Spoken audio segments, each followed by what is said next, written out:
Madam Mayor, it is 6 o'clock and we are live. Good afternoon, or good evening, everybody. And welcome to the June 1st, 2021 regular City Commission meeting. Madam Clerk, would you call the order? Mayor Betty Resch, Here. Vice Mayor Herman Robinson, Here. Commissioner Sarah Maliga, Here. Commissioner Christopher McVoy, Here. Commissioner Kim Stokes. Here. Thank you. Thank you. Please rise for the moment of silence by Commissioner Herman Robinson or invocation. I had it here.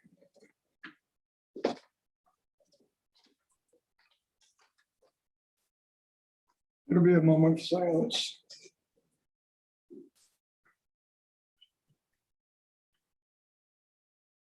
Thank you. And then with the Pledge of Allegiance led by Commissioner Maliga. Pledge allegiance to the flag of the United States of America and to the republic for which it stands, one nation, under God, indivisible, with liberty and justice for all. Thank you very much.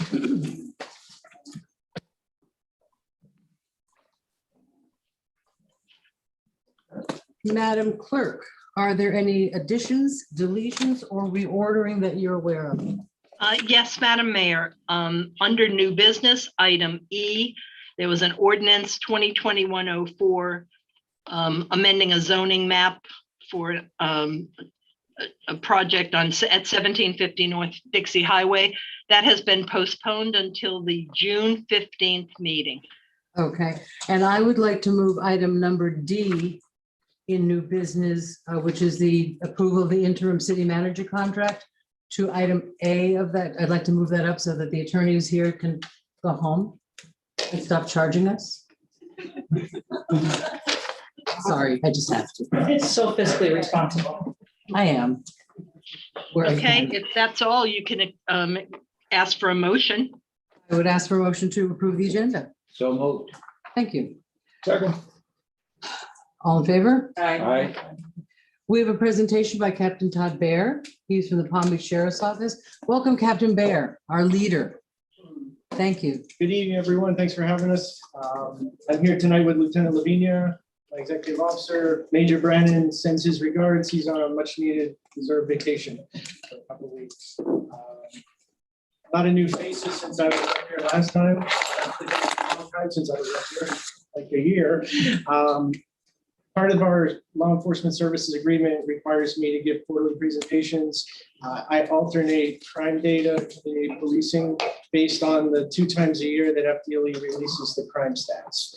So this one is a crime stat one, and it's quite delayed based on COVID, and the stats took a long time to come down from the state, probably because of COVID. I'm ready to go. Next slide.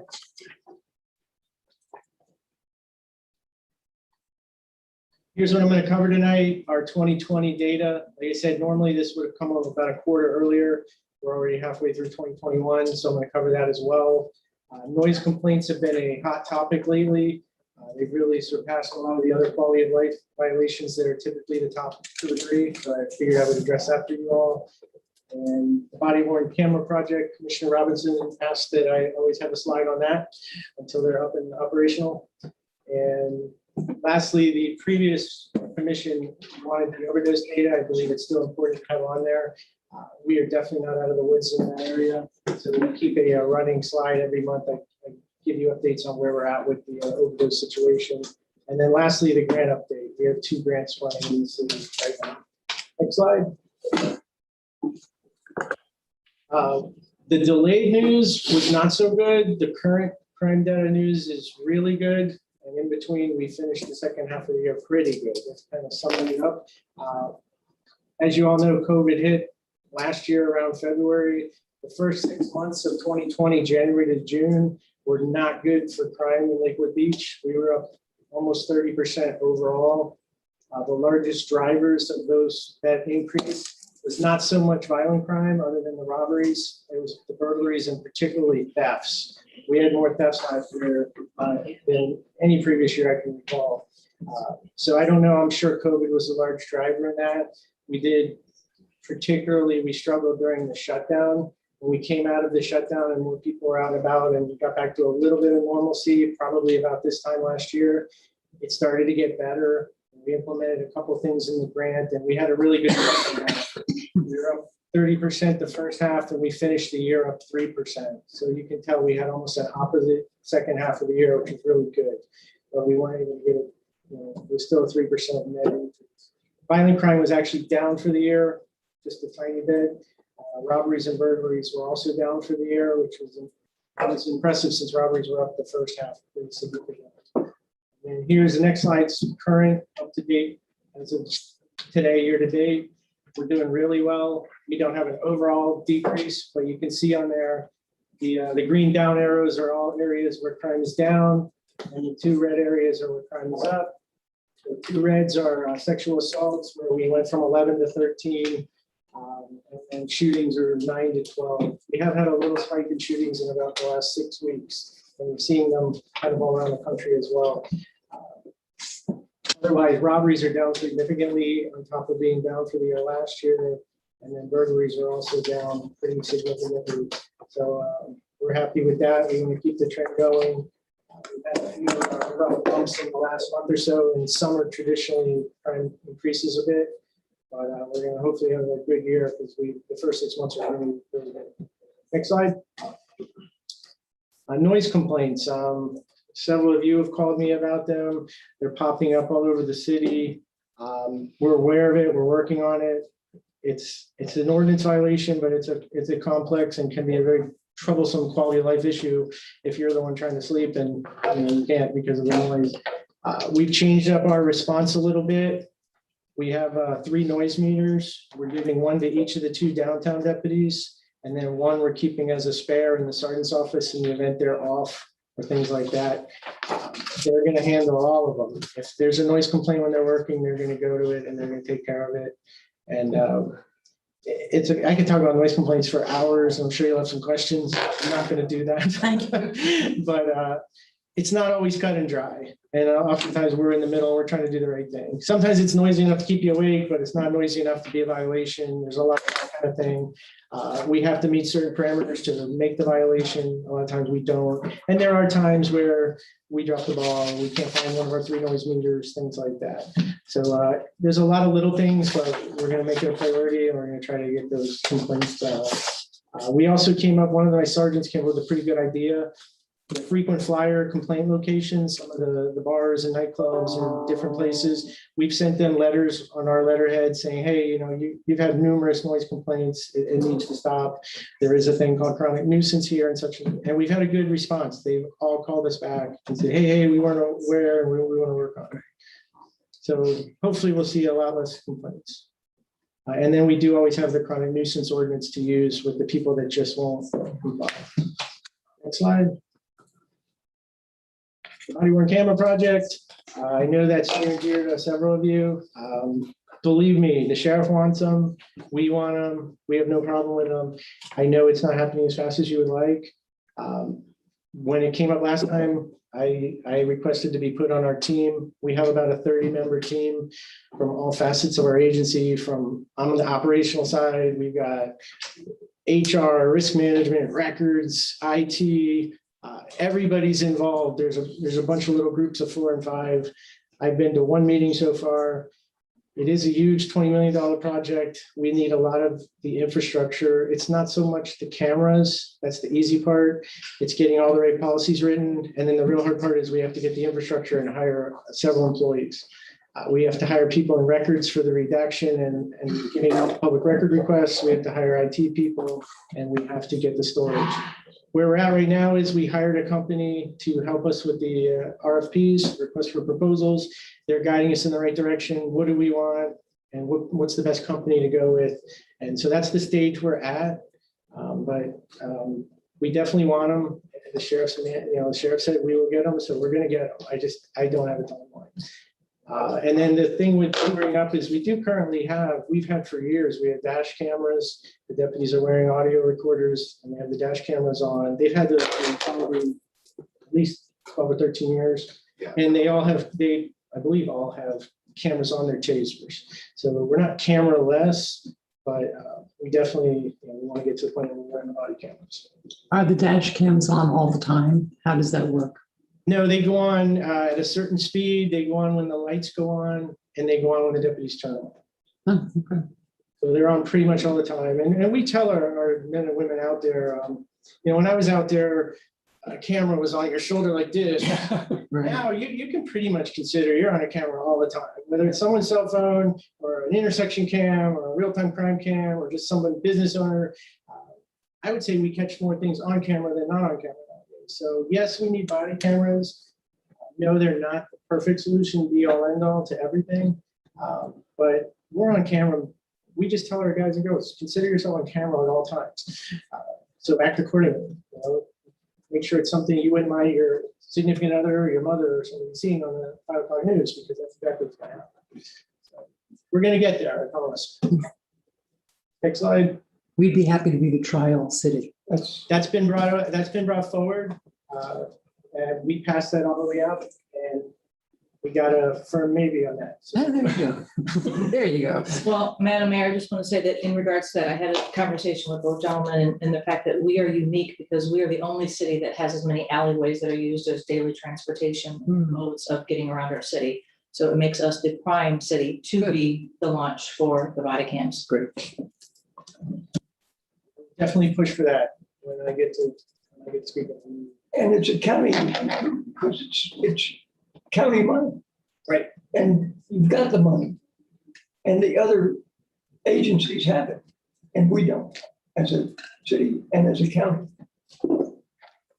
I don't want to say not acceptable, but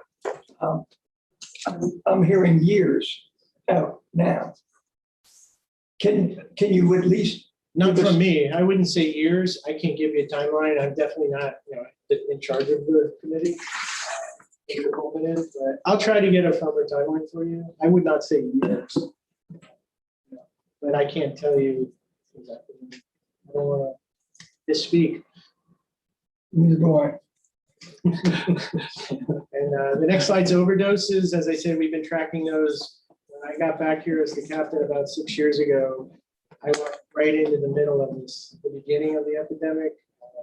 Our overdose numbers are half what they were, probably even less than half, but still in the past 12 months, 270 overdoses is quite a bunch. The dark green for each month is an overdose, and the light green on top of it is a fatal. But for last month, we had 16 overdoses that were non-fatal and 6 fatals in 7 square miles. And like I said, those numbers are probably less than half what they were before. We've got a long way to go. We made a lot of progress on the sober home, the unscrupulous sober home issue. State Attorney Ehrenberg created the task force that did a lot of good. He took out some of the really bad actors, and that made some of the lesser players also figure out that this is no longer good money.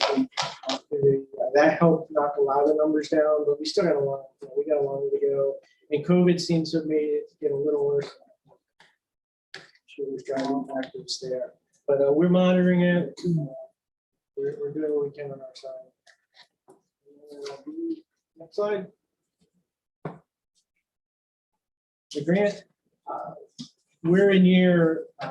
We're actually going into year 4. This was supposed to be a 3-year, $1 million grant. Our violent crimes personnel put in for it and chose Lakewood Beach as the target. It's being extended into a 4th year based on COVID. We're not getting any more money, but we were unable to do a lot of we did our enforcement end, but we weren't able to do a lot of our community ends, community involvement end because of the shutdown and COVID and everything. So we're getting a 4th year to do a lot of the projects we wanted to do before COVID. We just don't have any more money, but we're able to do it because we didn't spend as much money during COVID.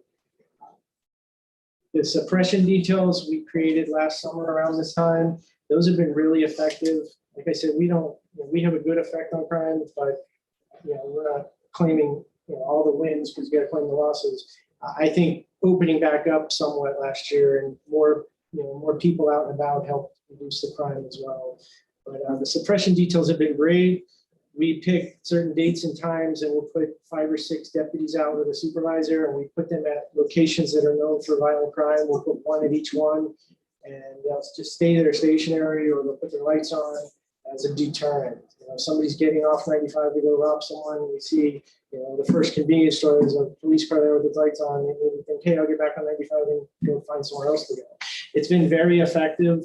We've only had one or two robberies or other violent crimes that haven't been operational. Really? Yeah, so it's been a very big positive factor on it. And I think that coupled with the somewhat of the reopening is what helped us knock crime down the second half of last year and the first half of this year. Other things they're doing, we had the resource fair right before COVID. We want to do something similar again in 12 months. Esther, our coordinator, is creating the community resource guide. She's been working on that. We learned meeting with our leadership council of all the different government and nonprofit elements that there's a lot of redundancy and overlapping, and then there's a lot of things that were, I didn't know you do that. I didn't know you do that. So this resource guide it's going to be in 3 languages, and it'll go out to all the citizens on paper and virtually, that they can say, hey, I need this. And they can look and say, oh, you know, Compass does this, or Bridges does this, PBSO does that. So it should be very helpful. That's finished. I think it's just going to print. The other grant we have is a FDOT impaired driving grant.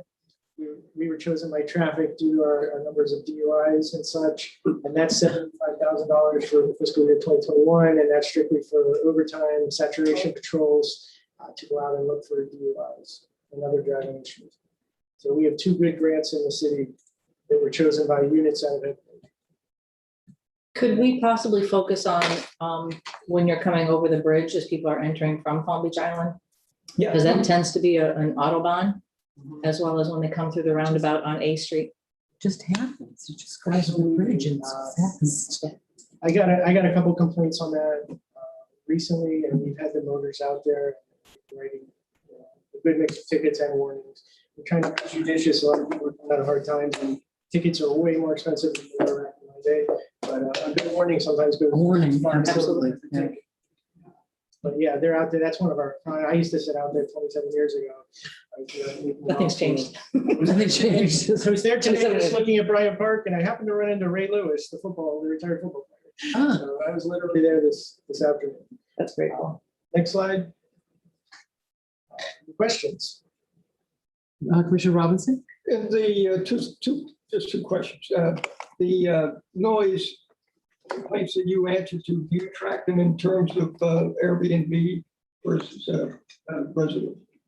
We do not differentiate Airbnbs. I know of a couple that have frequent complaints, but we don't have a box to, I can't put in that Airbnb and pull the data on which ones are noise.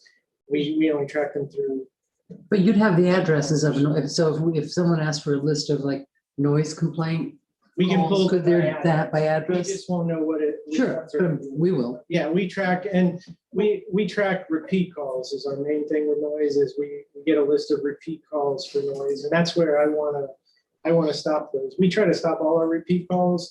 If we have to go to a place or 20 times in a month, that should have been 1 time. Those other 19 times we could have been patrolling or doing traffic. Absolutely. Can you send those addresses to the sustainability department and let them know that you responded to noise complaints? We meet monthly. We're meeting up actually tomorrow with them. That's when we go over things like what locations we think should go for chronic nuisance. I have a couple to give them tomorrow. Sometimes they come from the code side. Sometimes they come from our side, from the criminal side. But yeah, I can definitely. And the other thing was the task force. Are you attending those meetings? Or is Lake Worth representative? The task force. For Aaron Burke's sober home. He, I believe, concluded the enforcement side. Okay. I was on the overdose task force. That was also sunsetted. But it's a lot better. Not good. I can't remember the last time I got a complaint of an unscrupulous sober home. It's gotten a lot better, but obviously we're doing it. Thank you. Those overdoses are tragic. Is it fentanyl mostly still? People think they're buying heroin, but it's sometimes 100% fentanyl. Ugh. And you only need a tiny bit of fentanyl. Madam Mayor? Yep. Two things. First, I want to say thank you to PBSO because we've reached out in regards to community policing and having the police be more present and not just driving through the communities and actually engaging with the community. So thank you. That has been happening, especially in District 1. I've gotten some good feedback. And we want to continue to move that needle and engage the community as much as possible and build those relationships, especially with our youth. One of my questions is on the statistics because it shows that we've had one homicide since January, but I know of 3. So is homicide reported? I guess I'm confused because I know that we had one person who was killed on New Year's Day morning on Lucerne by vehicle. We had the shooting at Starbucks. What's that? The vehicle homicide wouldn't. Wouldn't, yeah. It wouldn't go under homicide? Okay, so the We have shooting at Starbucks, case. and then we had one where on Southeast Street, a We have- passenger shot a kid in the We head. have 2. So I don't know, is that under, I just want to know, I'm not questioning, I'm just asking, is that going under shooting instead of homicide? Like, what is the homicide? Is that hit with a candlestick I or? question that myself, and you only really see it on the low number crimes, thankfully, homicide. What happens is the Starbucks one was a murder that day. If the person's deceased at the scene, we know they're deceased at the scene, it's a homicide right away. If it's a shooting, it gets changed as the detectives supplement their case. Okay, So by the time our data goes to the state, it will be accurate. okay, thank you. Anything else? Nope, that's it, thank you. Commissioner McBoyd? Yeah, I also want to thank you for keeping up on these things and appreciate your response on the noise issues, which we communicated about. Also, thank you on the community policing. That's something that we hear a lot about, that we really like seeing the folks out. Couple questions on the sound, on the noise. I know that our ordinance says that you use the meter, but if a meter is not available, you can use audible at 150 feet from the property line. Do you ever use that? Because We that do. opens up the, if the meter is in somebody else's car. We do use that. It's a great question. When we revamped the ordinance a few years ago, we changed it up a little, but we kept that in there because the noise meters aren't always available. So yes, we use it. I know the courts don't like it. What's loud and raucous to you might not be to me or to him. And so they like a number, the decibel meter. Unfortunately, decibel meters are around $3,000 each, and then they have to get sent out twice a year for like $600 to be calibrated, and they're gone for a while. So that's why we only have 3 of them. I wish we had half of the vehicles, because the other problem is a lot of the times, I use it, I took it home, it's in my trunk, and I'm out for 3 days, and we can't find the noise meter. So it's good that we have that option. We try to use it diligently, because we know it's going to be a tough selling court with the burden of proof of loud and raucous, and how do you know you're Well, but exactly it- 150 feet or the distance? I don't think the ordinance says loud and rock. It just says audible at 150 feet. Yeah. It's pretty unambiguous, and I guess if we need to change it, maybe we need that We feedback. could but- look at it. It's a tough one, I've never heard of anyone actually going to jail. We've gone to the limit of notices to appear. And I don't remember the last time we went to court on one. It's usually a nightclub where we have to cite them several times. That's the last time we've gone to court on it. But we definitely want to present. Well, I think you mentioned that, you don't want to be going 19 times someplace. That's distracting resources. I suspect that in many cases, simply showing up and saying, hey, it's a problem here, you're in violation of the ordinance, goes a long ways. I know I've had complaints fairly repeatedly off of G Street. Apparently somebody installs car stereos, and they're pretty good ones. So shake the windows and people hear it a number of streets over. I've also heard myself, I haven't heard that many other people mention, but I've heard a lot more, seems like more, loud cars where they seem to have lost their mufflers and make a lot of racket. I don't know whether, it's a hard thing to do anything about, because by the time you get there, they're long gone. But it is sort of a disturbance in the neighborhood, so keep an eye out for it, I guess. Very glad to hear that you're staying on the cameras, and yes, we'd love to be the test site. Thank you. Anything else? Thank you. Thank you, Captain Bear. Thank you to the PBSO. We are very much grateful for the services that you provide. Thank you. Thank you. Thank you, and it was a pleasure. I know. Miss you. I know. Missed. Stay safe.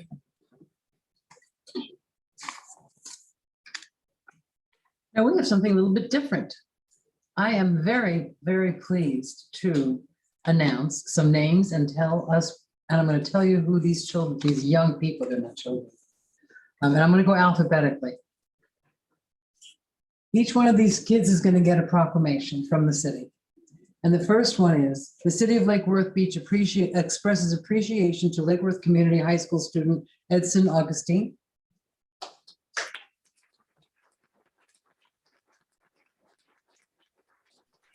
Senior class president of the class of 2021, and for having received a full scholarship to Notre Dame University.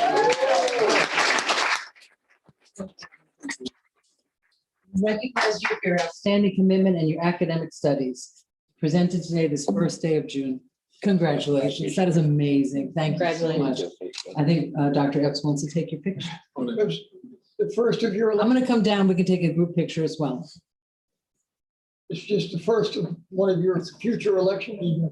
Right. I told them these kids are the ones that are going to be up here in a few years. I love that. Absolutely.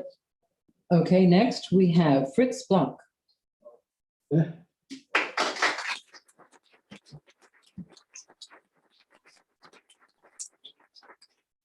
Oh, the city of Lake Worth Beach expresses appreciation to Lake Worth Community High School student Fritz Blanc, who will be pursuing military intelligence in the United States Army. In the Humanities Academic Studies. Thank you very much and congratulations. We are so proud of you guys. Next up, we have Katrina Bustani. And the city of Lake Worth Beach, come on up.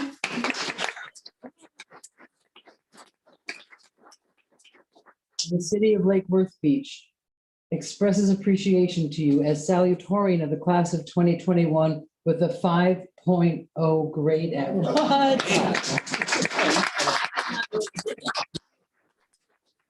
That's amazing. Who will be attending the University of Central Florida for her outstanding commitment to her academic studies presented to you today. Thank you so much. Congratulations. We also have Hannah could not make it tonight, but I just want to read, the city of Lake Worth Beach expresses appreciation to Lake Worth Community High School student Hannah Ali as valedictorian of the class of 2021 with a 5.1 GPA. Kids who will be attending the University of Florida to pursue studies in public health department and for the outstanding commitment to her academic studies. And Dr. Epps, I'm going to ask you to bring this to her.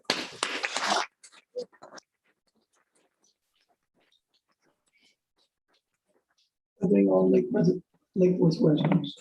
Except he's here in that criminal Johnson. Okay. Yeah, they all Lake. That's the kid. I want to see them.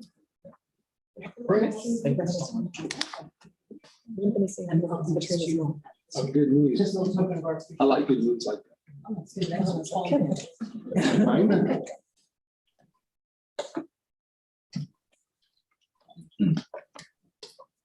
This is wonderful. This is what we love to celebrate about our city. Make us proud. They did.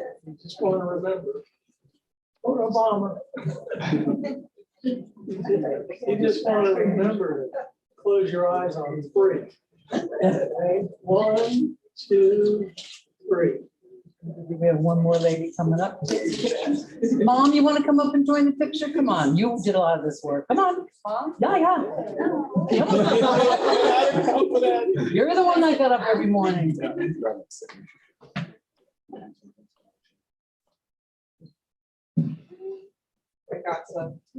Great, thank you. That's awesome. Congratulations, you guys.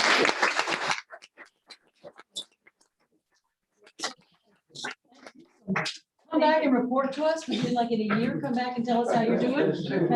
Thank you so much. Oh, were you going? Oh, no, you introduced. I thought you wanted them to. I wanted them to say words. Yeah, he was asking me. No, Oh, sure. Yes, he was. I want to hear. Chris, don't Don't be shy. Come on now. I'm like here. Go right there. And then Dr. Epps, I'm gonna I give get this out to of the you. way. Oh, thank you. I give it to you. Good afternoon, everybody. Not my first time speaking in front of a lot of other people. Bear with me. Well, I would like to thank Dr. Evans in particular, I was never the big guy on campus or the big guy and stuff. So I came from Roy Palm thing to Lakewood High School. And Dr. Evans changed my life drastically. He put me in a lot of positions.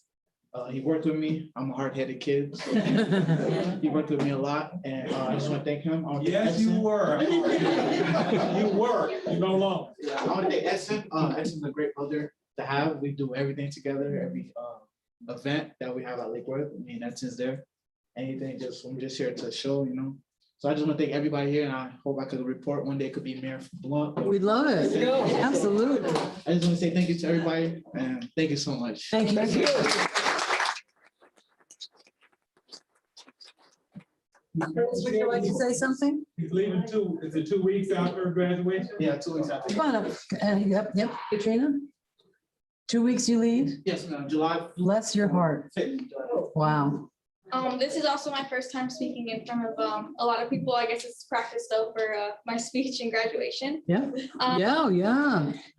Very nerve wracking. I'll be there I just wanna listening. say thank you so much. This is a great opportunity for me. I will be going to UCF. I hopefully will become a doctor. In about 6 years, I finished a little early in college, some credits and stuff like that.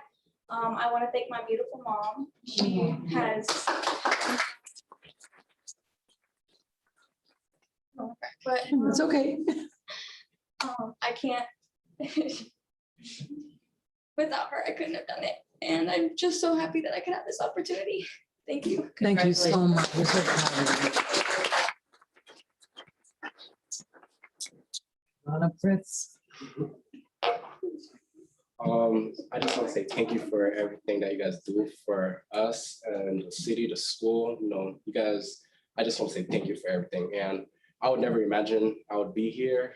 And I just want to thank Dr. S for everything because I'm a Haitian immigrant and I came here at a young age and never in my wildest dreams would I believe I would be here.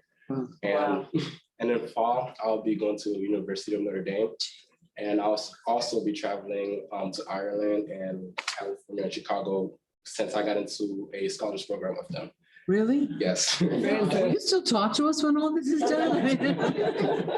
This might be our last chance. I just want to say thank you first for being an amazing brother. It's been an amazing 2 to 3 years, and let's keep in touch. And just thank you for everything, guys. Thank you and congratulations. We're so proud of In you. Lakewood Beach, Yeah, so come back, please. of course, every year. What are you gonna study? I'm going to study computer engineering. Great, Yes. great. That's wonderful. Thank you so much. We are so proud of you guys. And thank you, Dr. Epps, for being such a leader for our community. I look forward to more of this kind of stuff with your kids and our city. They're our city. They're our future. Thank you so much. At homecoming. Well, we got to get homecoming back. Oh, all right, now we have a proclamation declaring June 2021 as Pride Month. And Commissioner Maliga is going to read that for us. Okay, we had a flag raising at 5 o'clock, raising the new progressive flag that also incorporates our brothers and sisters of color as well as the transgendered community. Happened at 5 o'clock, so we're very excited. The City of Lakewood Beach proclamation, whereas the lesbian, gay, bisexual, transgender, and queer community is comprised of people from all walks of life who are active participants in our community. And whereas members of the lesbian, gay, bisexual, transgender, and queer community are engaged in endeavors of economic growth, retail, education, hospitality, community, professional, and service industries. And whereas the City of Lakewood Beach has a proud history of striving for equal opportunity for all of its residents and employees. And in 2007, the city entered into a groundbreaking public-private partnership with Compass, the LGBTQ community center of the Palm Beaches, to provide social support and health and wellness services and a state-of-the-art community center for all residents by renovating a city-owned surplus building. And whereas people seeking to limit any rights of the lesbian, gay, bisexual, transgender, and queer community are in conflict with the city's policies and anti-discrimination ordinances. Now, therefore, she, Betty Rush, the mayor of Lakewood Beach, Florida, by virtue and authority invested in her, has proclaimed June 2021 as Pride Palm Beach Month. and witness whereof she has put her hand and her seal of the city of Lake Worth Beach, Florida, to affix to this day, first day of June 2021. And we have already presented one of these to Julie Seaver, who is the CFO, I believe, of Compass Community Center. We did that at 5 o'clock. Thank you very much. Our next proclamation is within our own little city community, and this is Code Enforcement Week. See some of our folks right here. Come on up. Come on up. We like code. There's some familiar faces. Hi, how you doing? Hi. Haven't talked to you guys for a while. Thank you. Oh, thank you. All right, I have a problem. In spite of that, I have a proclamation for you. Whereas code enforcement officers provide for the safety, health, and welfare of the citizens in this community through the enforcement of building, zoning, housing, animal control, fire safety, environmental, and other codes and ordinances. And whereas code enforcement officers are often not credited for the jobs they do in saving lives and improving neighborhoods. And whereas every day, assisted by support and program staff, I'm looking at you, they attempt to provide quality customer service to the public for the betterment of the community. And whereas too many times their efforts go unnoticed, even after code compliance has been accomplished due to their efforts and expertise. And whereas code enforcement officers in the city of Lake Worth Beach help maintain and improve the quality of the community. And whereas code enforcement officers, through enforcement of city codes and ordinances, protect our property owners' investments and enhance the quality of life in the community. And whereas code enforcement officers provide code enforcement to the Lake Worth Beach community by fostering a culture that is helpful, approachable, knowledgeable, and of the highest integrity. And whereas code enforcement officers are dedicated, well-trained, and highly responsible individuals who take their jobs seriously and are proud of their department and the local government in which they serve. Whereas the Florida Association of Code Enforcement, FACE, has declared the first week of June to be set aside by local governments to honor and recognize their code enforcement officers and staff.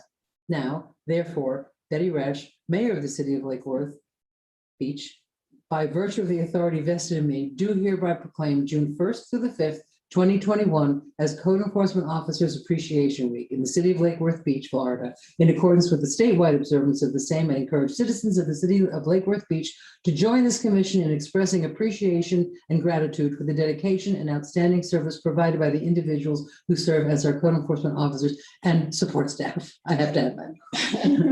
In witness whereof I have set my hand and sealed and caused the seal of the city of Lake Worth Beach to be affixed this first day of June 2021. Congratulations. So if you see code enforcement, buy them a cup of coffee or lunch. Thank you so much. You want to say something? Come on, give us a couple words. She'll take over. She'll take over. She does. She's that kind of lady. We really do appreciate the proclamation because code enforcement, we really. Why don't you tell the folks who you are? My name is Yolanda Robinson. I'm the code compliance manager because we try to get voluntary compliance rather than. I'm sorry. Small town. We work really, Krista Simmons and I, we work really hard to assist citizens with voluntary compliance because that's what we're looking for. We hear a lot of things about code enforcement, but we do invite you to come and sit with us, talk with us, and we can explain the process and let you know how fair and consistent we are in the process. And we do appreciate some of the commissioners who've already had conversation. Commissioner McVoy and Commissioner Robinson has already, and Commissioner Malega, they've already had conversations with code enforcement so we can assist them with these properties. Also, I would like to say that I created a document to give step-by-step instructions on how citizens can go online and research properties to see if there are cases on the properties because we are backlogged with cases since COVID-19. I want to thank the now city manager, Michael, for the administrative code, compassionate code Compassionate. compliance, because it allowed us to be a lot more compassionate with citizens when it comes to code enforcement and working with them toward voluntary compliance. Thank you for your time. Thank you. Thank very you, much. Yolanda. Krista, thank you very much. If you say, Krista, could you please, before you send the email, you've got it. It's amazing. It's wonderful. Thank you so much. Our next proclamation is regarding gun violence. This is a little more serious. Whereas every day, more than 100 Americans are killed by gun violence, alongside with more than 230 who are shot and wounded. And on average, there are more than 13,000 gun homicides every year. And whereas Americans are 25 times more likely to die by gun homicide than people in other high-income countries. And whereas in Florida has 2,752 gun deaths every year, with a rate of 12.5 deaths per 100,000 people. Florida has the 27th highest rate of gun deaths in the United States. And whereas gun homicides and assaults are concentrated in cities, with more than half of all the firearm-related gun deaths in the nation occurring in 127 cities. And whereas cities across the nation, including the city of Lake Worth Beach, are working to end the senseless violence with evidence-based solutions. And whereas protecting public safety in the communities they serve is the mayor's highest responsibility, and I take that very seriously. And whereas support for the Second Amendment rights of law-abiding citizens goes hand in hand with keeping guns away from people who with dangerous histories. And whereas mayors and law enforcement officers know their communities best, are the most familiar with local criminal activity and how to address it, and are best positioned to understand how to keep their citizens safe. And whereas gun violence prevention is more important than ever as COVID-19 pandemic continues to exacerbate gun violence after more than a year of increased gun sales, increased calls to suicide and domestic violence hotlines, and an increase in city gun violence. Whereas in January 2013, Hadaya Pendleton was tragically shot and killed at age 15. And on June 4th, 2021, to recognize the 24th birthday of Hadaya Pendleton, who was born on June 2nd, 1997, people across the United States will recognize Gun Violence Awareness Day and wear orange in tribute, thank you, and wear orange in tribute to Haida Pendleton and other victims of gun violence and the loved ones of those victims. And whereas the idea was inspired by a group of Hadaya's friends who asked their classmates to commemorate her life by wearing orange. They chose this color because hunters wear orange to announce themselves to other hunters when out in the woods. And orange is a color that symbolizes the value of human life. Whereas anyone can join this campaign by pledging to wear orange on June 4th, the first Friday in 2021, to help raise awareness about gun violence. And whereas by wearing orange on June 4th, 2021, Americans will raise awareness about gun violence and honor the lives of gun violence victims and survivors. And whereas we renew our commitment to reduce gun violence and pledge to do all we can to keep firearms out of the wrong hands and encourage responsible gun ownership to help keep our children safe. Now, therefore, I, Betty Resch, Mayor of the City of Lake Worth Beach, Florida, by virtue of the authority vested in me, do hereby proclaim June 4th, 2021 as National Gun Violence Awareness Day, to honor and remember all victims and survivors of gun violence, and to declare that we as a country must do more to reduce gun violence. I encourage all citizens to support their local communities' efforts to prevent the tragic effects of gun violence and to honor and value human lives. In witness whereof, I have hereto set my hand and caused the seal of the City of Lake Worth Beach, Florida to be affixed this first day of June, 2021. And I'd like to ask you ladies to introduce yourselves and speak to us for a minute. Thank you very much. My name is Kelly DeVito, and I am the local group lead for Moms Demand Action for Gun Sense for Palm Beach County, Florida. And this is our first year receiving the proclamation from the City of Lake Worth Beach, and we're very grateful to the mayor and the commissioners. So thank you. Thank you. I'm going to come back. Go ahead. My name is Miriam Lang. I'm the red flag lead for our Palm Beach County Moms Demand Action. I just want to also thank you all very much for this proclamation this year. It means a great deal to us when our community leaders join us in the work to end gun violence. And it's so, I mean, what we saw last week in Miami, Yeah. it's It's horrifying. It It's is. horrifying. It is hard. I'm gonna come down and give this to you. Okay, great. Thank you. I keep hitting that. Thank you, Mayor, for the proclamation. Thank you for making this a local issue because it is a local issue. Very much so. It's, you know, we've mentioned it up here before and it was considered a national issue until it happens in our backyard. Right. Suicides. Starbucks. Oh, my God. Right here. Right here. Suicides are a violent act, Absolutely. tragic act. In When there's Florida, more there's guns worse. than there are people in the country, you can expect stupid behavior. Legislators need to recognize the tragedies that they could stop if they wanted to. That's it. Thank you. And it really is a national issue and it's just the toughest one. And thank you for doing what you can do. Let's all wear Thank you. orange on Friday. Yes, Yes, and if you want to please. tweet it on social Oh, media, I'll put it on we Facebook. would love Facebook. Hashtag Twitter, wear orange. Wear orange. Thank you. I'll do that. Yes, my daughter. You can come up, sweetie. Thank you. And my son. Oh, do you want to come get in the photos? Everybody. Okay. Absolutely. Do you mind if we take one with my camera as well? Okay. I'll let you do the next. Oh, okay. Hi, how are you? Okay. I think we're ready. When I count three, you close your eyes. No. It's free. And open your mouth. Before that, you just look and smile. Okay. All right. 1, 2, 3. Good job. Thank you. Charlotte, can you take a quick picture? Oh, that'd be okay. Go ahead and take a picture. Let Charlotte be in the picture. Oh, okay. Thank you, Glenn. Second. Thank you, Mayor. Thank you.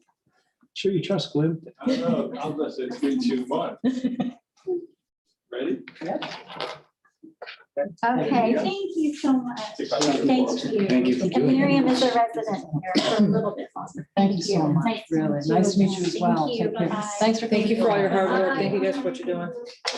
Orange on Friday. Did you mention that? Orange on Friday.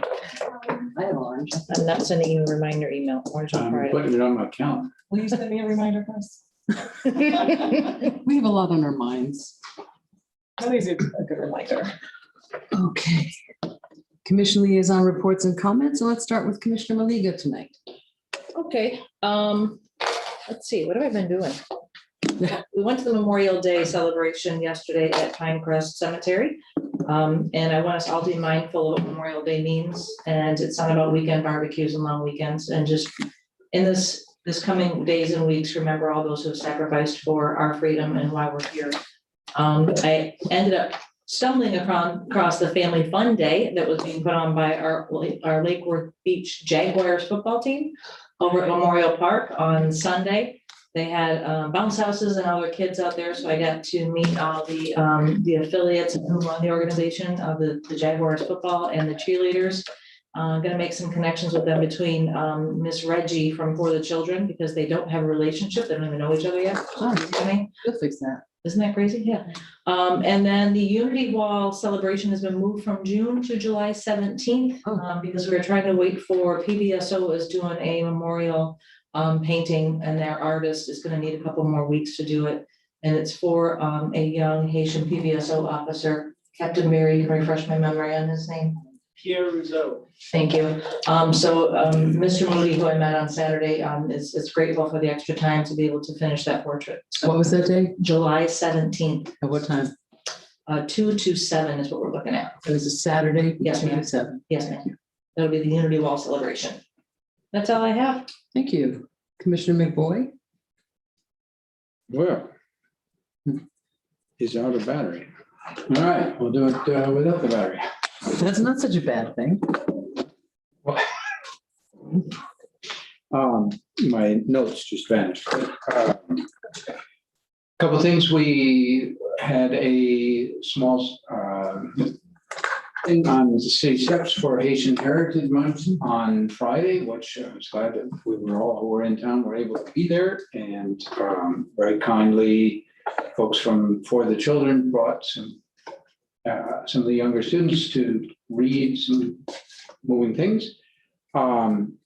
Over the weekend, and prior to that, I had received an email of an offer for mobile clinics for vaccinations for Lake Worth. I was very aware that we are around 30% on vaccinations, so we're both below the state average and the national average. And we have communities that have issues with mobility, issues with various other things, and really want to try to increase those vaccination numbers as much as possible. So we were able to bring in 2 mobile clinics, one over near the Holiday 2 mobile home park and one near the Palm Beach mobile home park on Boutwell. And between those 2, we got 2008 folks vaccinated. What? That's amazing. The key piece to it, what I'm seeing is that everybody and their brothers got vaccinations available at this point and are happy to do mobile clinics of various sorts of things. The key piece, I think, for us is getting the word out, Right. letting people know that they're available and personally encouraging them. Krim and I did quite a bit of walking in various communities. Other folks who are active in the community have gone door to door various times, just asking people, have you gotten your vaccinations? And we get some people who don't want to have them, and not much to do about that. You can certainly tell them that we got ours and we didn't have any symptoms, everything is fine. And then as Commissioner Malega mentioned, a good service for the Memorial Day, and batch of us also went over to the American Legion to meet with some of the folks and enjoy the food afterwards.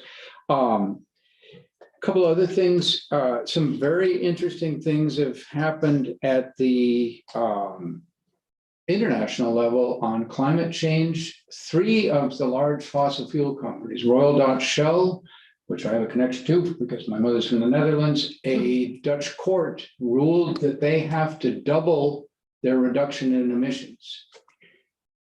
Chevron, 61% of their shareholders said that not only do they need to work harder on reducing emissions of the company, but it's got a funny name. I think it's called Scope. I had it in my notes, but they disappeared. Scope 3, I think.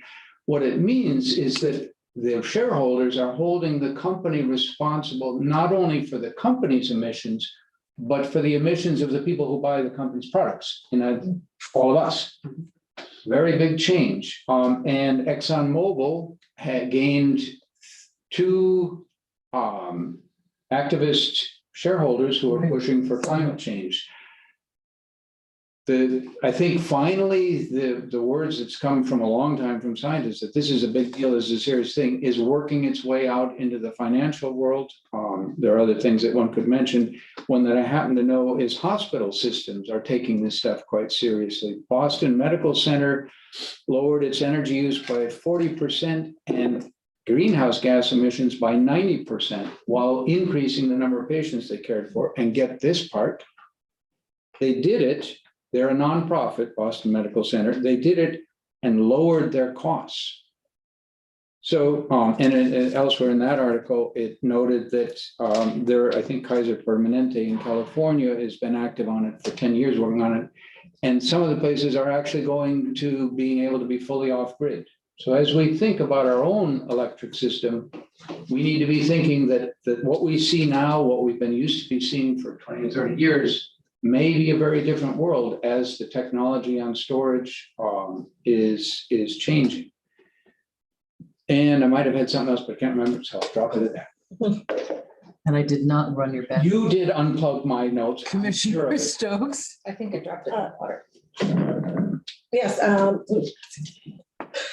I also enjoyed the Memorial Day service and the time spent at the American Legion, as well as being able to recognize Haitian Heritage Month. So those were fun events. I have also been trying to get this education task force off the ground, and finally, I think it's going to be on a meeting for next meeting's agenda so that we can, as a body, approve how it's going to go forward. And then just trying to meet with different local organizations and make connections with future partners that'll help us tackle more social problems that we see in the city, as well as talking with staff and about little ways that we might be able to make life easy for our residents. And did try to follow up on getting a letter regarding the cyanobacteria, but I I forgot to follow up again, like with that. So we really want to get that going. Hopefully that will be something we can approve at the next meeting as well. It's on the It is. 15th. Okay, great. And on top of that, I'm hearing mixed information from residents about how serious the health concerns are. It might be nice to connect with someone from the health department from the county so they can put out real information about the dangers of the canal and whatever is going on with the Laguna Intercoastal Waterway as well. Just, I want to get everybody on the same page with the health risks there and maybe improve signage. So that's about it for me. Great. Commissioner Robinson. I just have 8 words here and so it'll hopefully be brief. I want to mention that our city manager's last meeting is tonight, except that we do have to have another meeting on Thursday night on budget, but the public needs to know that he's winding down, but has maintained a sprint right up to the end, and appreciate all his work. I'm still here. Well, Those are more than 8 words.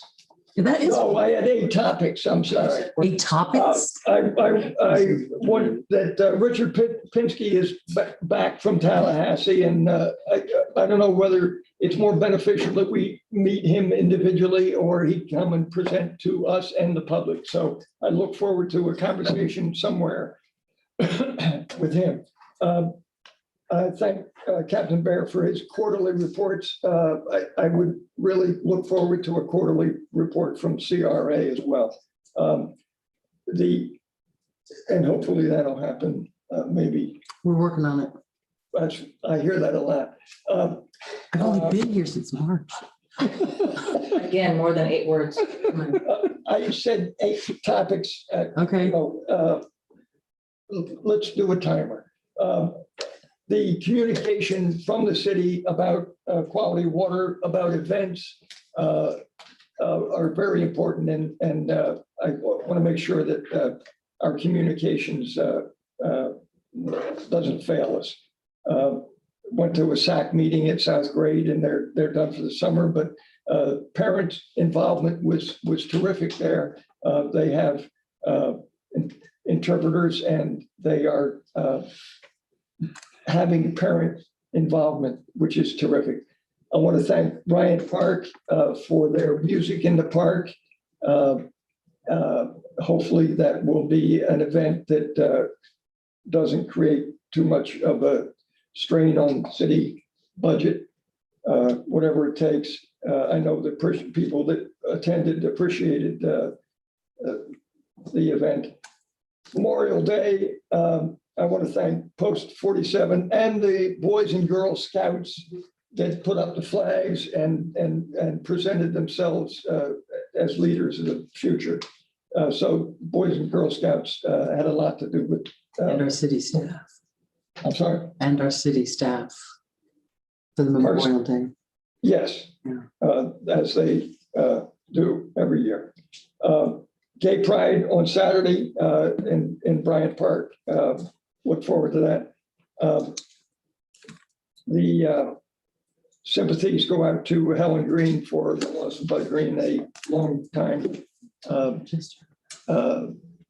resident of Lake Worth Beach, and she's been involved and active in the community, and my sympathies are with her. That's it. Thank you. And it was less than. Okay. What we expected. There you go. There you go. We set a low bar. If I might add, the one thing I had forgot was the cyanobacteria one, because I. Okay, so, but. Yeah, I did speak with staff today, and they have added additional notices just for the public. Our water supply is groundwater and reverse osmosis, so we don't have the same exposure to either microcystin or cylindrospermopsin, which is good. We do have exposure through the lagoon. There is a different situation at the beach because we get our water there from West Palm Beach. However, our staff has been on that, providing them alternate sources, so you should be in pretty good shape. Thank you. Thank you. I always go last, so things have been touched on. By the time it gets to me, it's like old news already. You go first next time. Thank you.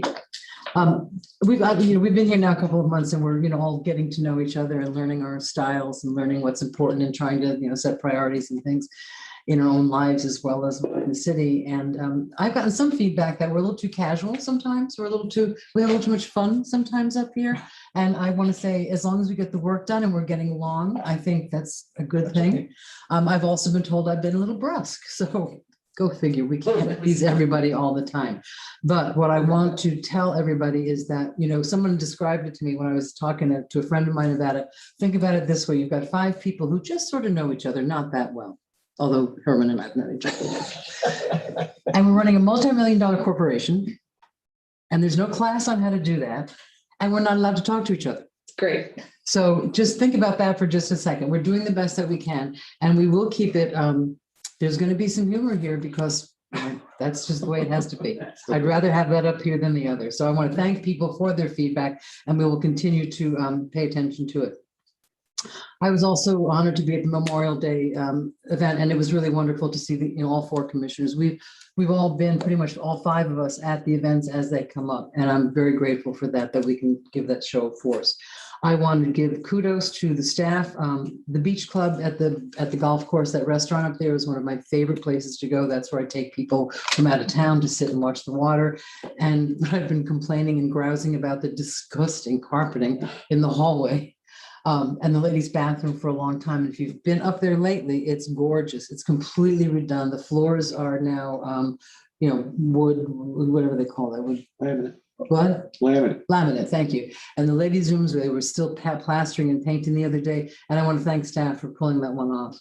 And this is a very bittersweet meeting because this is Mr. Bornstein's last regular meeting. You'll be here Thursday. I'll be here Thursday. But it just occurred to me that you have given a long time to the city, and we really appreciate it. You came here after a few false starts or just differences with city managers, and you've given us stability over the number of years, and I want to thank you for that. Well, it's my pleasure. It's my honor to Pleasure. be here. I Yeah. appreciate everybody. Thank you. And I will keep your number. So thank you.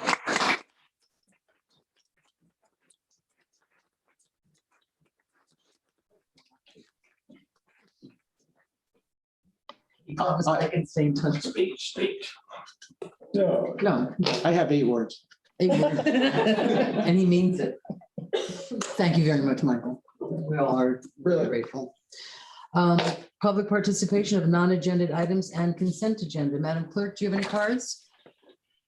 I have one. I don't know if there's any upstairs. I have 2. You want to go first? No, you go first. Okay, I'll go first. Go first. I have a card from Cliff Colmy at 503 First Avenue South.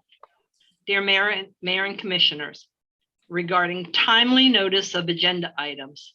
The city has rules regarding timely submission and publication of agendas for upcoming commission meetings. However, the agenda for any given meeting is sometimes augmented by staff post-publication, which leaves the public in the dark and the commission with insufficient notice to address the matter on first reading. This practice of adding agenda items after publication is inappropriate and should be stopped. Please table any new matters that are introduced on any agenda after the agenda has been published. Further, please insist that staff withhold any such new business until it has been posted online for public review. Sincerely, Cliff Colmy. Thank you. And that's all you have? That's all I have. Okay. I think that we've been item. talking a little bit about that too, about the agenda, getting it up a little bit earlier. It is hard because we get the agenda, Thursday, and then we have to make decisions by Tuesday. So it's pretty quick. And I think that's one of the things that we're talking to staff about. I have from Todd Townsend a card. Todd?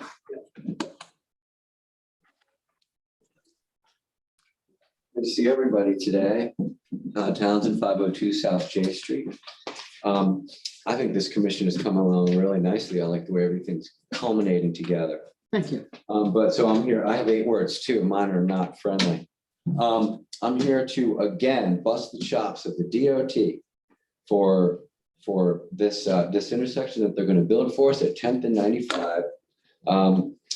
more, it's just such a bad idea. Number one, we've already talked about how it's not childproof. The level of practical application is just too high for kids to deal with. It's not foolproof.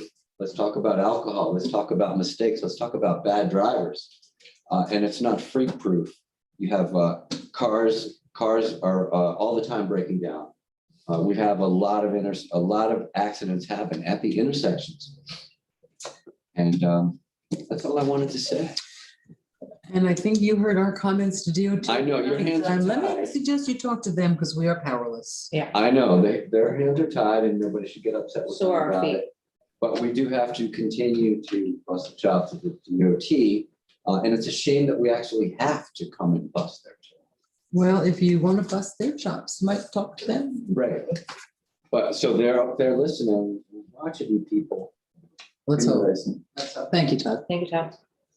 have a good Gary day. Jennings, you too, thanks.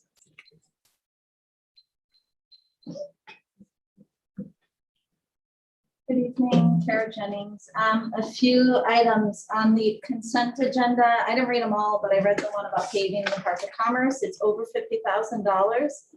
We used to have a rule that nothing over 50,000 would be on consent because it's really a lot of public money to not be able to have full public comment on. And we've changed that, so I'm surprised to hear that.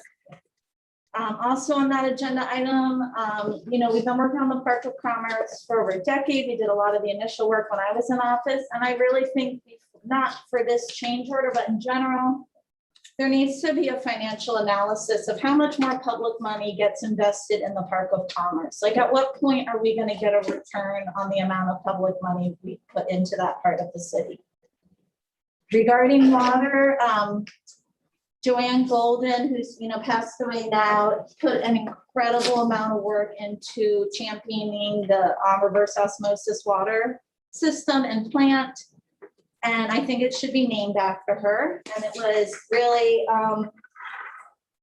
striking to hear that the city of West Palm, that you can't drink the water. And just having been on this commission when the RO plant was put in, I just really appreciated. She pushed for that. She didn't have a lot of support. She had to drag us along with her. And I think it shows us how precious our drinking water is. And we're lucky that we have that water system. And also the workers there, Phil Donovan and the union there, they also really pushed to make sure we had secure, clean water for the future. So I commend them for that effort. And then my final quick thing is about the CRA. I really hope on your calendar, you're going to have a joint meeting, get on the calendar with the CRA. The path they've been on is problematic for many ways. They just groundbroke on the Bohemian. We have the Mid, we have this other new unit. They've got ones, near my house over on Lake and Lucerne coming in. Are there any of those units affordable units? Is there any public benefit coming besides this idea of eternal economic growth from new development? It's really problematic. That agency their focus is addressing blight. And what it feels like they're doing is pushing out people who need affordable housing. And we're seeing the impacts, and it's really significant, and it has to be addressed. They need direction, and the public needs to understand what, if any, authority you all have over the CRA. Because there's a lot of frustration, and that's also trickling out to you all as a new board, because there's a lot of misunderstanding about where people can go to get some change on the CRA. They have a pattern of selling property to developers for way under what they bought it. I believe the L&M project, the way they devised the funding, was a way to skirt the public land, public vote charter amendment. That is a very significant charter amendment in this city. So I think that really needs to be reviewed too. So, the CRA, you're a new commission. I hope you're gonna show some leadership in kind of taking some agency. Thank you. Your time is up. Thank you. Yeah, and to your issue about the CRA, we are in very close communications. I personally have been, and I know a few of us have been, with Joan Oliva from the CRA and talking about, you've got all the big buildings, now let's look at the neighborhood, because part of the neighborhood is in the CRA district as well. So we're with you on that concept about changing the focus. And I think that message is coming pretty loud and clear from this dais to the CRA. Yeah, you go to Boynton Beach, their new city hall and their arts and recreation buildings were funded in part by the Yeah. CRA. Other cities are being more innovative. Thank I you. do want to let you know that I have been in touch with the League of Women Voters, and they're going to do a presentation on affordable housing to us. Oh, I love it. Yes, Oh, so that great. should be coming up. No, when we have the definitely, meeting. it's a definite need and we're Yes. working on it. Great. Thank you. Okay, that ends that portion of the agenda, I believe. So, yeah, I was a little surprised too. The consent agenda had some higher priced items on it that we've been getting away from. Is ours 50,000 or 50. 75? 50, 50, okay. but these are on there. They are change orders. I would ask that, let me just see. one thing. Madam Mayor, I thought we went to 100,000 on consent agenda items we talked about. I don't know that we did. Madam Mayor, it was 50,000. These two items are clearly over if you want to pull them off.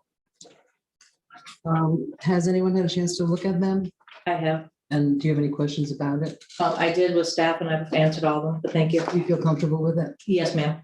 Anybody else?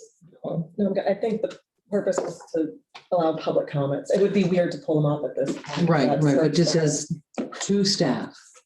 Memo to staff. Yes. So do I have a motion regarding the consent agenda? I'll make a motion to approve because I did have conversation with staff in regards to questions. And it's the cost of doing business. And I'd like to make a comment on the CRA. Part of the lack of communication from them is part of the perception of what they do. I'm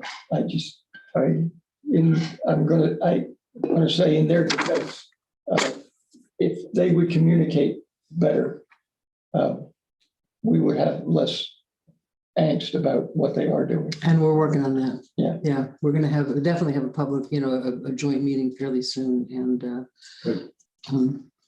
yeah, absolutely. Yeah, I've been learning a lot about the process. And, we were able to, the L&M project has been pretty much abandoned and changed.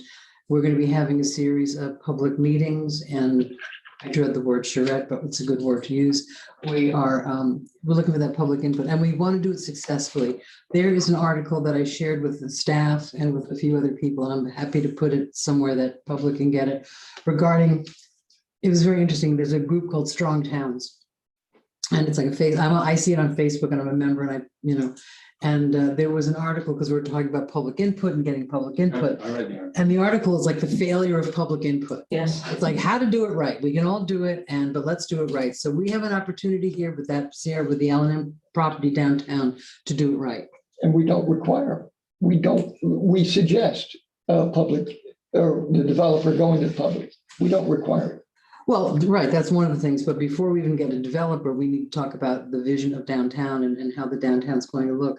We're working on getting a facilitator for those meetings, and I'm looking forward to that process, and would like to get more people involved in the process than the same 20 people that come to every meeting. I want to reach out a little bit. Commissioner McVoy, what brief comment do you have? Just to simply, it's music to my ears that we are moving in the direction of more public meeting with CRA and the idea of visioning, charrette, various names for the process.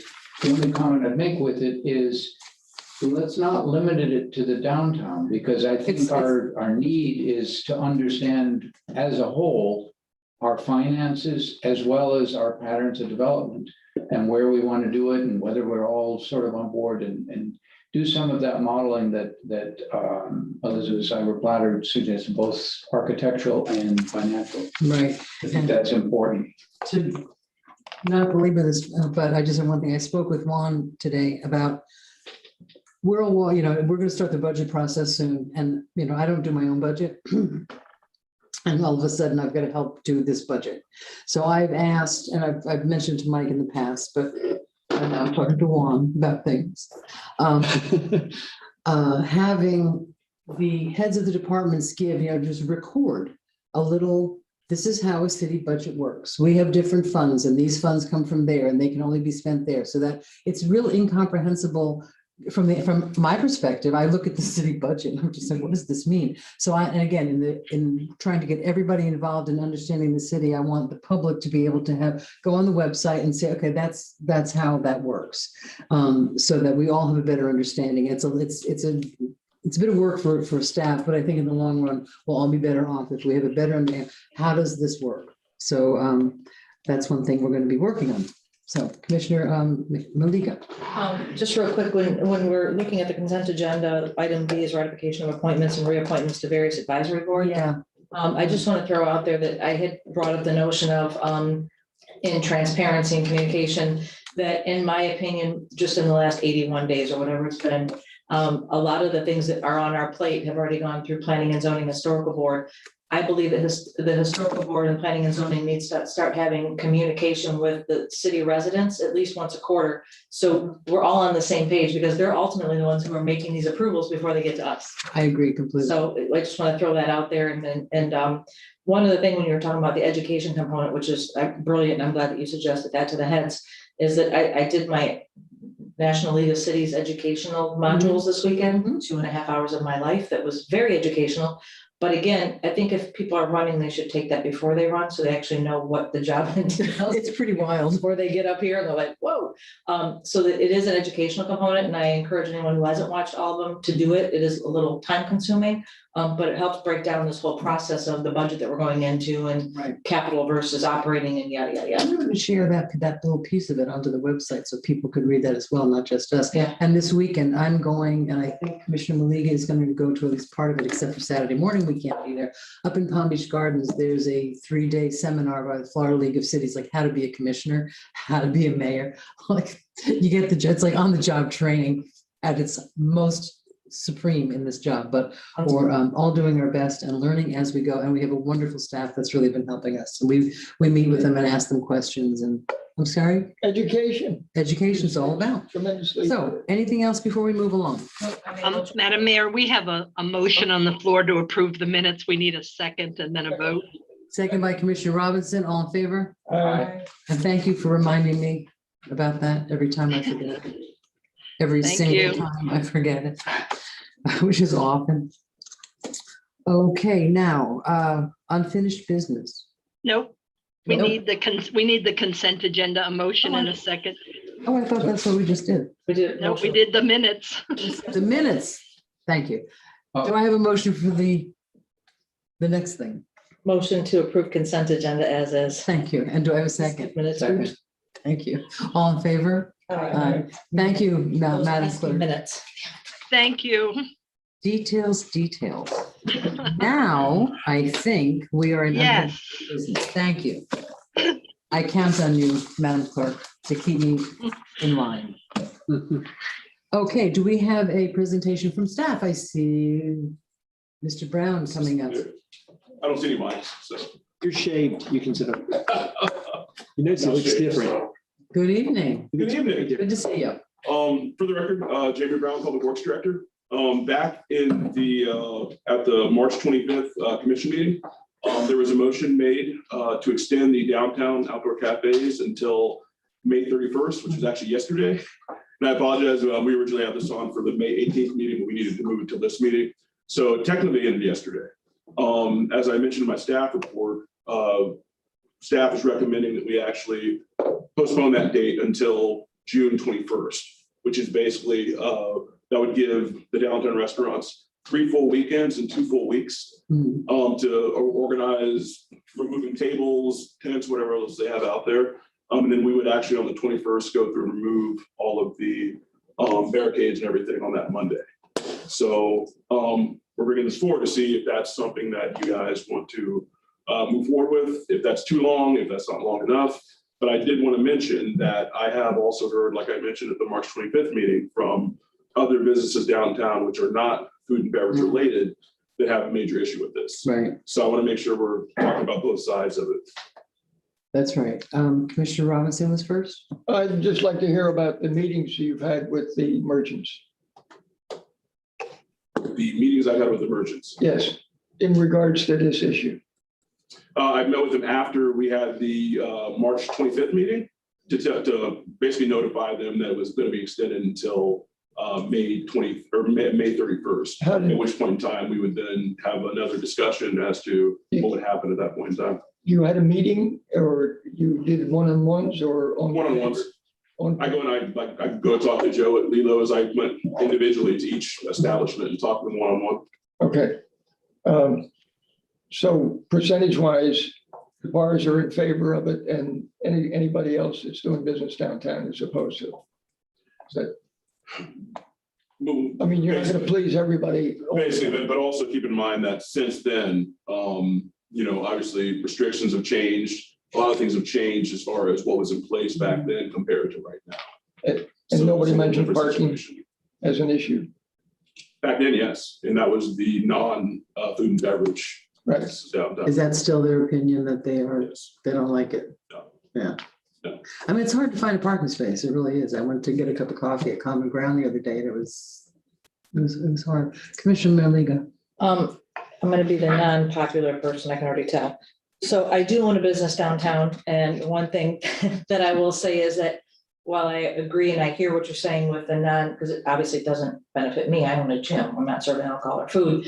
But I will tell you that, and I brought this up to the city manager, that one thing that I do like about these outside cafe is that it's showing an excitement to downtown right now, and we have a lot of empty vacancies, and it's taking that stigmatism of, wow, there's an empty storefront, because people aren't focusing on that, because they're seeing the hustle and bustle, and there's a little energy, right, downtown. And I kind of like that as a business owner, because it shows that we have movement, we have bodies that are supporting the community. Yeah. I think that, and I'm gonna say that I'm in favor of extending this through the 4th of July I was just weekend. gonna say that. And I just think that it would just give us a good push. And, we are going into summer, which is really hard for our businesses already. We're out of season, so the parking shouldn't be so much as an issue, because our snowbirds have left. And I'm in favor of extending it until through July 4th and telling them July 5th or 6th, they gotta pack up. Thank you. That's my opinion. I was thinking the same thing. We've got the holiday coming up. I've been a business owner for 22 years on Lake Avenue, and I'm at the corner of L and Lake, and so I kind of see what's going on. And I understand it is difficult with the parking with the non-bar owners, but it really does. And I would like at some point for us to sort of figure out, or just try to figure out a way to make some place downtown a no car, kind of outside dining, lights above it, fun place to be. So I would agree with you. Commissioner Robinson again. Well, in terms of charrettes or whatever, I think a That can be public part of it. meeting. I'm sorry? That can be part of it as we Yeah, talk. a public meeting with everybody involved. And I agree, I enjoy the energy on the street.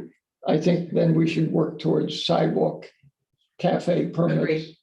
on the sidewalk, not in the street, Mhm. somehow. Or so, yeah, something, because it really is fun. I live right downtown, so when I come home, I come down Lake Avenue. I always go through, instead of Second, I go through Lake just to see what's going on. And I mean, it's a party out there, and it's really fun now. Things are loosening up with masks and distancing, so real life is getting a little bit back to normal, and it is fun to see that. And I would like to find a permanent solution to that. And we thank you. How do you feel about July 5th or 6th? So we would be looking at Tuesday, the 6th then to remove all barricades and everything downtown. What day is it? What kind of day of the week is it? Yeah, that gives them a little over a month, and, I mean, that's, yeah. Because technically, I guess the city is off on the 5th. Oh, yeah. I mean, and really, what's in another couple, I would say I'm gonna jump out and say by the end of the week, and it's a lot of moving of tables and stuff. It's a lot of logistics for these guys. So I would say by the end of that week, which would be the 9th, is that okay with folks? Yes. But could we include a date for a meeting of merchants and? I think that's our last item, where we're gonna start talking about priorities. Yeah. Because I put it on my note. Well, bring it back up then. Kim. Take it. We like a good note taker. So do I have a motion? Motion to approve, moving it to July 9th. Second? Second. All in favor? Aye. Passes unanimously. Thank you very much, Mr. Brown, for all your hard work. Your department is wonderful. There was something about a dump. Somebody dumped a bunch of stuff in an alley. Do they call you for alleys too? Yes. Oh, Personally. I'm sorry, you're a personal. I think on my personal cell phone, yes. I know. All right. Thank you. We'll be hearing from someone. So thank you so much. Absolutely. Thank you, Mr. Brown. You take care of the CRAs. You take care of the CRAs dumped on property? I do, yes. Reverse.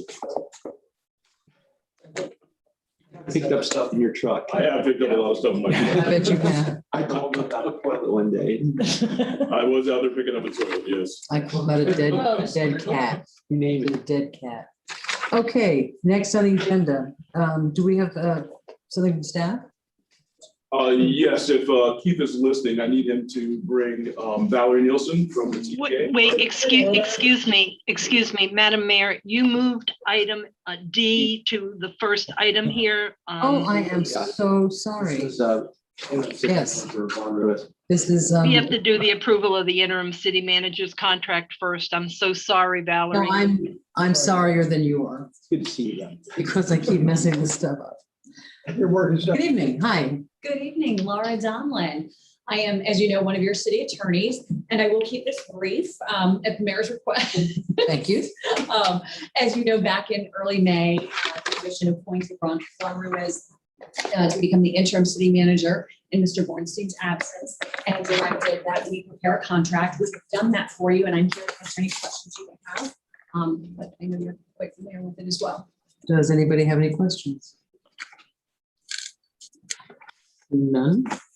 Ask for a motion. Motion to approve the contract. Do I have a second? Second. All in favor? Aye. Thank you very much. Passes unanimously. Yeah, look at that. Be careful. You might be. Okay, someone who Valerie. asked for more. What do I do next, Madam Clerk? Oh, let's go. Why don't we do the very next item that's on the agenda, which would be the Multimodal. the US one multimodal corridor study. Valerie is here, and if you could bring also Stuart Robinson, if he's not on yet, Keith. He is already here. There you go, perfect. And Joan Oliva, if possible. And Joan. Now it's a party. This is B. Done. Hey. Hey, it's old A, new B. Oh, okay. There you go. Good afternoon, everyone, or good evening. My name is Valerie Nielsen. I'm the Deputy Director of Multimodal Development at the Palm Beach Transportation Planning Agency. I'm going to present our US 1 multimodal corridor study. And just before I get into that, we are the federally designated metropolitan planning organization for Palm Beach County. So our mission is to collaboratively plan, prioritize, and fund the transportation system. We don't own any facilities, we don't operate any facilities, but we plan and prioritize federal and state dollars for transportation projects. Our vision for Palm Beach County is a safe, efficient, and connected multimodal transportation system. In 2017 through 2018, we conducted a 42-mile multimodal corridor planning study from Boca Raton all the way to Jupiter. This crossed 14 municipalities, and we wanted to look at the corridor in a comprehensive way and connect bicycle and pedestrian facilities, and also provide enhanced transit service. This is also a TPA priority project, and one of the reasons that we decided to do this was because a lot of the municipalities along this corridor were really just thinking about their mile of the corridor, and the facilities weren't connecting along the corridor. As you can see below, there's sections that don't have a sidewalk. People can't really access the transit stops, or maybe they don't have a bicycle facility, or so it varies along the corridor. We wanted to provide that see how we could provide that continuous access and safe facilities for all users. Also, the corridor has 90% of the people who ride transit, they walk to their stop, 50% of the riders are transit dependent, and 65% of the riders don't transfer. So they're riding up and down the corridor, walking, biking to get to those stops. And it's also the highest transit ridership route in the county for Palm Tran. So as part of this study, we did a health impact assessment, which is normally not done for transportation studies, but we wanted to look at the health characteristics and vulnerable populations along the corridor and bring in the health community to hear their thoughts. We also did the transit assessment and then the roadway assessment. And we identified pockets of vulnerable populations, which Lake Worth is one of those, with higher rates of depression, obesity, and bicycle pedestrian incidents, crashes per mile. And so you can see here on the map where some of these vulnerable population. Pockets of them are here in Palm Beach County along US 1. We also looked at medium household income, which Lake Worth was in the realm of the lower medium household income. We looked at where households that had higher concentrations without access to a vehicle, which Lake Worth is also in that one of those higher pockets. Pedestrian bicycle sections that were missing pedestrian and bicycle facilities, Lake Worth, really from Lantana up to North Palm Beach, where the yellow line here in the third map are missing bicycle facilities. And then also pockets of where a lot of the crashes and fatalities are happening. And Lake Worth was also one of these sections that had higher rates of crashes. So also in terms of ridership, downtown Lake Worth has the second and third highest ridership routes or stops for Palm Trans Route 1, with West Palm Beach Intermodal, where Tri-Rail runs into downtown West Palm Beach and a bunch of buses connect, being the highest. But then after that, downtown Lake Worth was one of the highest, second and third highest for transit ridership in the entire county. And then again, as I mentioned, the vulnerable populations, those pockets of people that are living in households without access to a car, are in poverty, are over the age of 65, or are disabled. And those are some of these pockets here and along the corridor. So in the section of Lake Worth, which is from North Federal Highway to Gregory Road, about 3.7 miles, in the period of 4 years from 2015 to 2019, there were 38 total pedestrian crashes and 24 bicycle crashes, and almost 1,500 car crashes. A lot of those, well, 423 were rear end crashes, but so there's a lot of crashes and conflicts happening in this section of the corridor. During our study, we did 6 months of public outreach, and we had online outreach, in-person outreach, and we did spend about, we did do a 1-day workshop and then a 3-day charrette in downtown Lake Worth, where we did walking audits and we got people's thoughts and input throughout this process. The key recommendations from our planning study was to advance premium transit to improve the current transit service by funding capital operation costs and improve service, and also to implement complete street solutions for the corridor, to promote economic development and provide access to jobs and education, access to health and community service, and bicycle and pedestrian safety. The transit recommendations at the time, there was a service called the Bolt running, which was a limited stop service. Not a lot of people knew about it, ran at certain times of the day. Our study recommended enhanced transit service with less frequent stops, about every half mile or so. But the placement of those stops and even hearing from the health community, which we found out that the county was doing a food desert analysis, that even that helped us identify where to best put these transit stops if we were to have more frequent, but also less stops along the way, having more efficient service.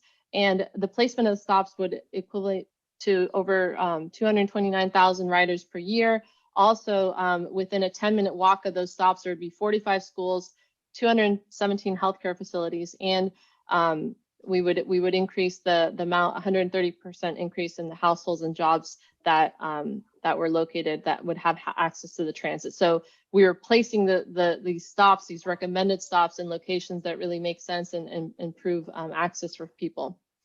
And by what we mean by enhanced transit stations, we're talking about stations that have off-board ticketing, branded wayfinding signage, level boarding, so that when people are in their wheelchair or on their bike, they can quickly get onto the bus and the bus can go on its way versus having to pull down a ramp. Bike racks or bike share, pedestrian scale lighting, real-time arrival information, several of these kinds of features, and electric buses is what we're prioritizing funding as well. So I mentioned some of these things: electric buses, enhanced transit shelters, frequent service, and limited stops. During the study, this was a little bit high level, but we did identify some locations that would be good for transit-oriented development as well. And if the opportunity arises, redeveloping the land uses along the corridor to face more the street, to be more walkable and inviting for people that are walking and biking along the street. So what were our recommendations for the roadway modifications? On the top here, you'll see what the current situation is today, and on the bottom is what we were proposing. We ended up proposing, there's not a lot of space in this corridor, and we really, for our funding purposes and for the study, we needed to stick within FDOT right of way. So we have to stick within what we can propose and control, or that FDOT can control within the right of way versus going outside into private property. So here you'll see from the curb isn't changing, but we're recommending, based on the traffic volumes, that it could be a candidate for a lane repurposing project, which is really just repurposing the asphalt in this section from Dixie Federal Highway Junction to 2nd Avenue, going from a 4-lane to a 3-lane with the option for center turning and possibly intermediate medians, and introducing a 5-foot bicycle lane. Then when you get from 2nd Avenue to 2nd Avenue South to 2nd Avenue North, there was more space here, and so we recommended having bike lanes and having a dedicated bus lane just right there into the downtown. So also lane repurposing. And then for the northern section from 2nd Avenue North to Gregory Road, doing the lane repurposing with buffered bike lanes. We did provide bird's eye views, plan views of what we're recommending, and they're available on the project on the website that I'll share with you the link after this. But so you can see exactly what is being recommended. You can zoom into it and see what we were proposing as part of our recommendations on the study based on the right of way and the conditions. And you can also see where those transit stops, the enhanced transit stops, are proposed. We were calling it the Palm Trend Express. So here's an example. Here's the downtown at US 1 at Lake Worth, and the current conditions in this section. This is what we were proposing would look like if with the proposed recommendations for this section, with just this small section being a bus only lane to get through. Why repurpose? Really safety, separating, simplifying, and slowing down the traffic, improving mobility, providing facilities and access for all ages and abilities, and beautification, quality of life, economic development. 4-lane undivided highways actually have a lot more crashes that happen because there's a lot of conflicts going on, a lot of rear end crashes, turning movements, and you're flying down the road, and all of a sudden someone slams on their brake because they need to turn. So there's a lot of conflicts that happen, and this is actually a best practice that FHWA, the Federal Highway Administration, has been promoting in the last few years. They've done studies that these road diets or lane repurposing conversions have a 19 to 47% decrease in total crashes. And so many agencies are starting to introduce these projects. There are obviously standards for how much traffic you can, if the current and future conditions forecasted traffic, there's certain thresholds that FDOT won't go below. But if it is a candidate, if the traffic really isn't that bad, or if it's really a local priority, then it can proceed. So we wouldn't recommend it if it wasn't a candidate. But yeah, they reduce crashes, they rebalance the service among travel modes, supports economic enhancement goals, supports community goals to improve quality and health. And yeah, as I mentioned, here's some more examples. This is in Orlando, Florida, where they went from a 4-lane to a 3-lane. It can have the center turn lane. You can divide it every so often with medians, and also a project in Hawaii. But there's many projects around the country and here in Florida that are going this way. Here's a couple more examples. The Orlando one, and then also in Fort Lauderdale, 13th Street. They also did a lane repurposing. So as I mentioned, it's 42 miles. So we had to divide it, and the corridor changes throughout. But we divided it into sections every time the roadway characteristics change. And so Lake Worth section is down here, and it was a tier 1 priority for us to do in the next 5 to 7 years. Now the next steps, I mentioned this was a planning study. The next steps for this to take it forward, and which we had started, I actually gave this presentation at the beginning of last year, so a year and a half ago, to the commission, and the commission said yes, proceed. Is for the city to do a traffic study, which we've already done. The TPA helped fund that, and then do additional public outreach, evaluate whether the proposed roadway modifications that the TPA proposed through the study is really what you guys want, or if you'd like to do a different alternative. And then with that,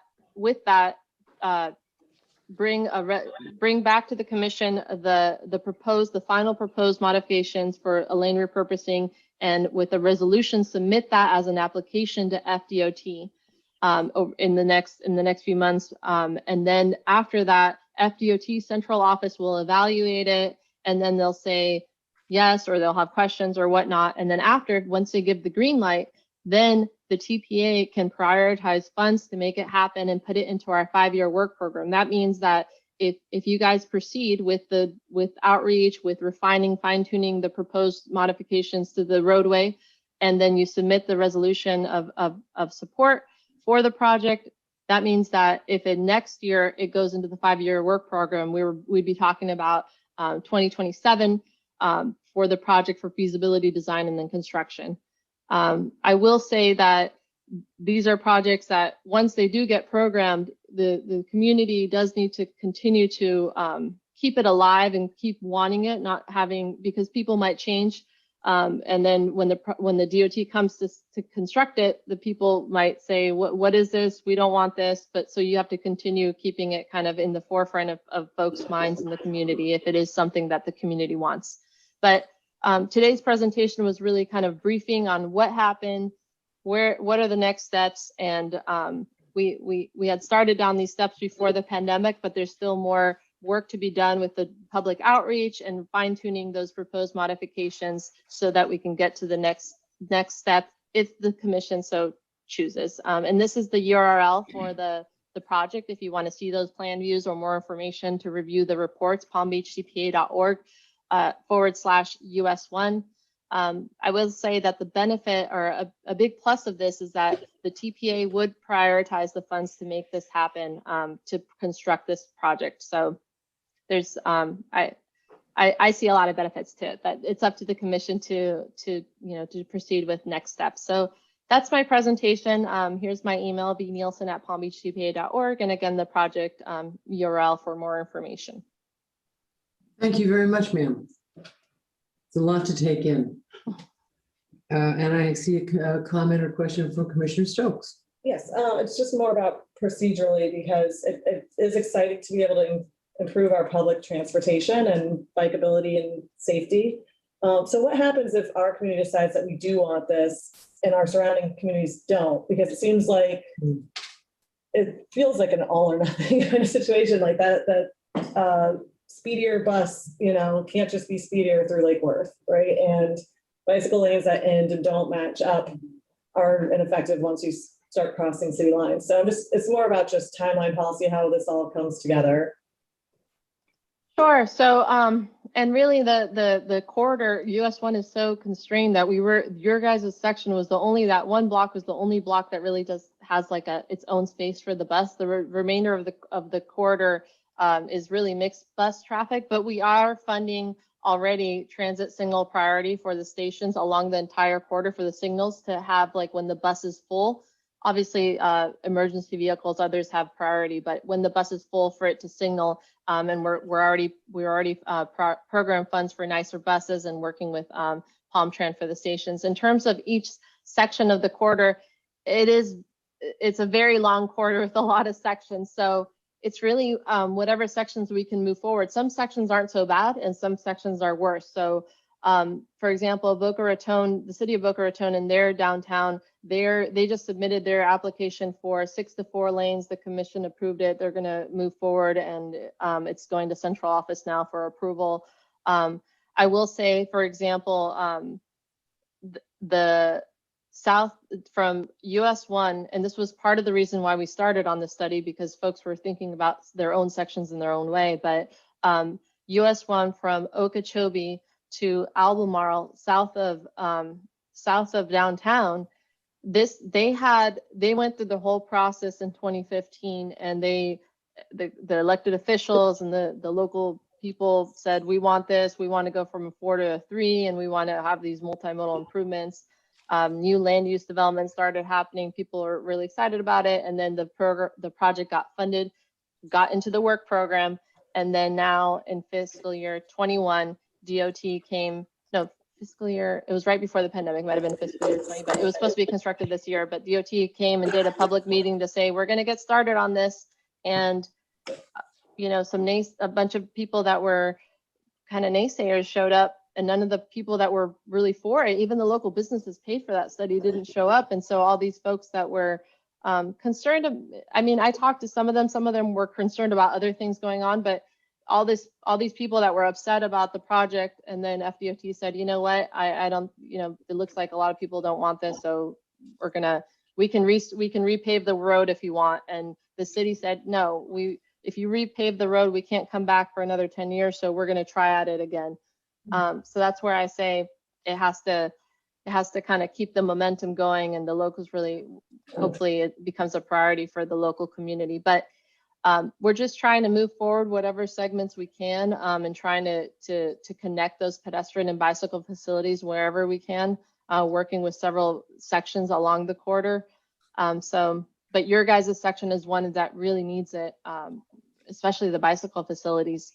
So we're trying to, it's multifaceted, transit, bike ped, all the different 14 municipalities, trying to move whatever segments we can move forward. Thank you. I see Commissioner Maliga has a question or comment. Valerie, thank you for your time. My question is in regards to the vulnerable population slide. I noticed and brought this up to staff on questioning, why is Lake Worth the only one that shows a depression rate? Yeah. And what does that have to do with this study? Thank you. And where was this information obtained from? There was no source listed. And what's the relevance?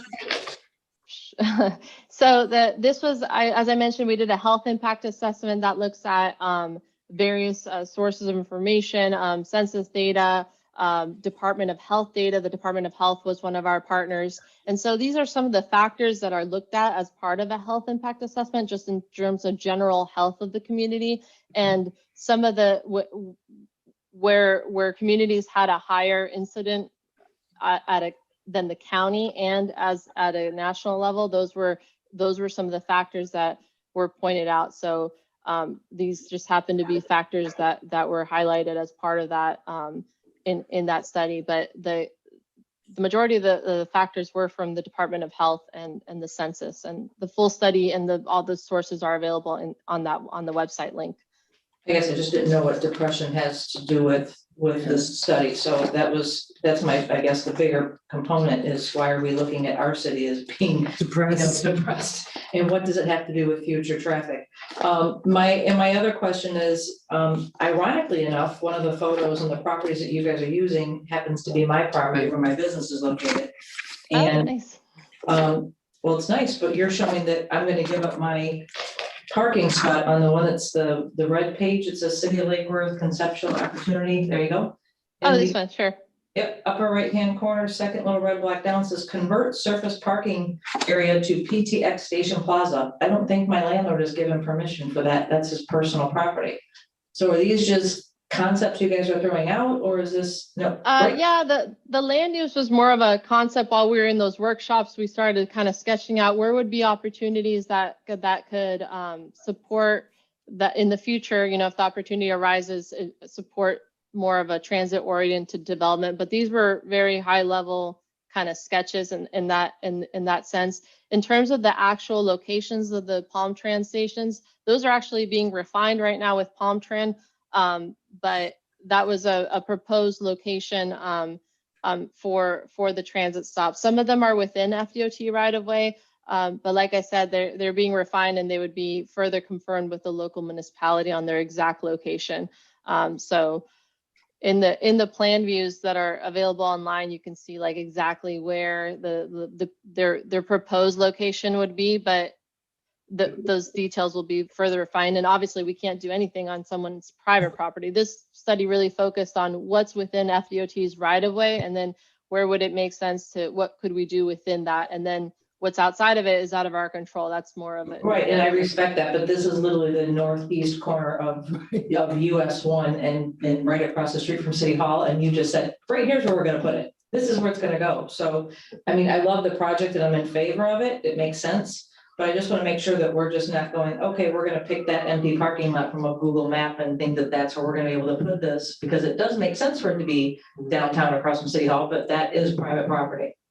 Sure, of course. There's two other lines. I have a question. So if we went from the 4 to the 3 lane, essentially, if I'm going north on Dixie Highway and there's a bus in front of me, that bus will be in front of me the entire length of the city. There'll be no escaping that bus. Is that correct? Yes. And this is one of the highest, US 1 is one of the highest used bus routes in Palm Beach County. Yes. Okay, I just want to make that And clear. Madam Mayor, if I could. I was just calling you right now. Yeah, I just, you hit the question, I think that caused a little heartburn previously when this was brought forward. And Valerie, it's Mike Bornstein. Thank you for your presentation. Has Palm Tran changed its policy regarding bus pull-offs? As I understood it previously, they're against having a bus pull-off area because they're worried about the bus being able to get back into the traffic flow. Is that still an issue? The preference isn't to have bus pullouts, and well, in this quarter, there's not a lot of room, but in some instances, they have talked about bus layover bays where they can kind of rest for a little while and then come back out where there's room. Okay, Commissioner McCoy. Yeah, couple things. I think I'm very pleased. I did participate in the study as I guess a citizen or something back in 2017, 2018. And I'm very interested in the whole concepts of complete streets of pedestrian and biking. I think it's something that we here on the dais probably need to remember periodically, that there's a whole community of people who do not jump in their cars, do not have them, who, when they do that 10-minute walk, that's in the sun. When they wait at the bus stop, that's in the sun. And we also, I think, should be thinking forward, because we're looking at approving all sorts of developments along Dixie Highway. We've already got the mid that adds a lot more. So there are a number of issues that come up with that. One of them obviously is safety for the people who now, the increased numbers of people moving the traffic, alternate modes for them to get around. We talk a lot about encouraging alternatives to cars, but this is a place where we can actually help make that happen. And sound is a big deal. That one of the projects that we were going to look at today, we proposed a sort of open area out in front that, I forget what they called it, but event area. And anybody who's spent a while standing next to current Dixie Highway, I think would be quite skeptical of whether one would want to have an event there, because it's just not a very attractive street the way it is now. So I would definitely encourage us to move forward with this, to think as forward as possible, complete streets, and making it something that can make our city much more attractive. I think we've all had a lot of concern about what Dixie High looks like for a long time, and this is one of the approaches that we have some influence on. Thank you. Are there landscaping plans? I mean, one of the things about Dixie Highway, it's very narrow in Lake Worth, and we planted some lovely yellow tabs a number of years ago, many of which were downed by a hurricane, and all of them really look pretty for about a month when they're blooming. But I'm wondering if part of this has any plan to put I just look at Dixie Highway and say, shade trees. Why don't we have shade trees? I think it would be so easy to, again, I'm oversimplifying, but it would be easy to do it. But is that something that y'all are looking at in terms of not just, I'm very concerned about unprotected bicyclists. You've got a little, there's a place for them to go, but there's no barricades. So that's visually a little problem for me, but is landscaping any part of this?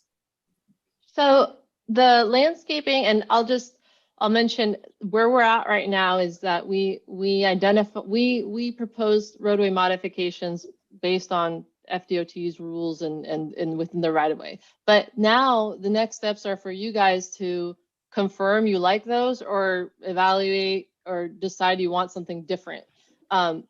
Landscaping is something that you guys would determine where and what you want. And then the city would have to maintain that. DOT might be able to pay for some of it, the implement, like putting it in as part of the project, but then the ongoing kind of trimming and watering, that sort of thing would be up to you guys, what you guys want as part of it.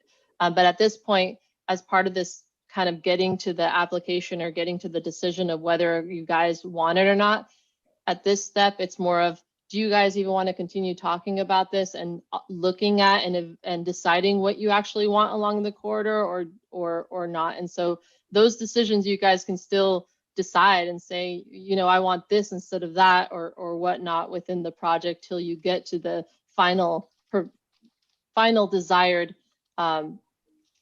outcome that you want to submit to FDOT. What's our time frame for this decision?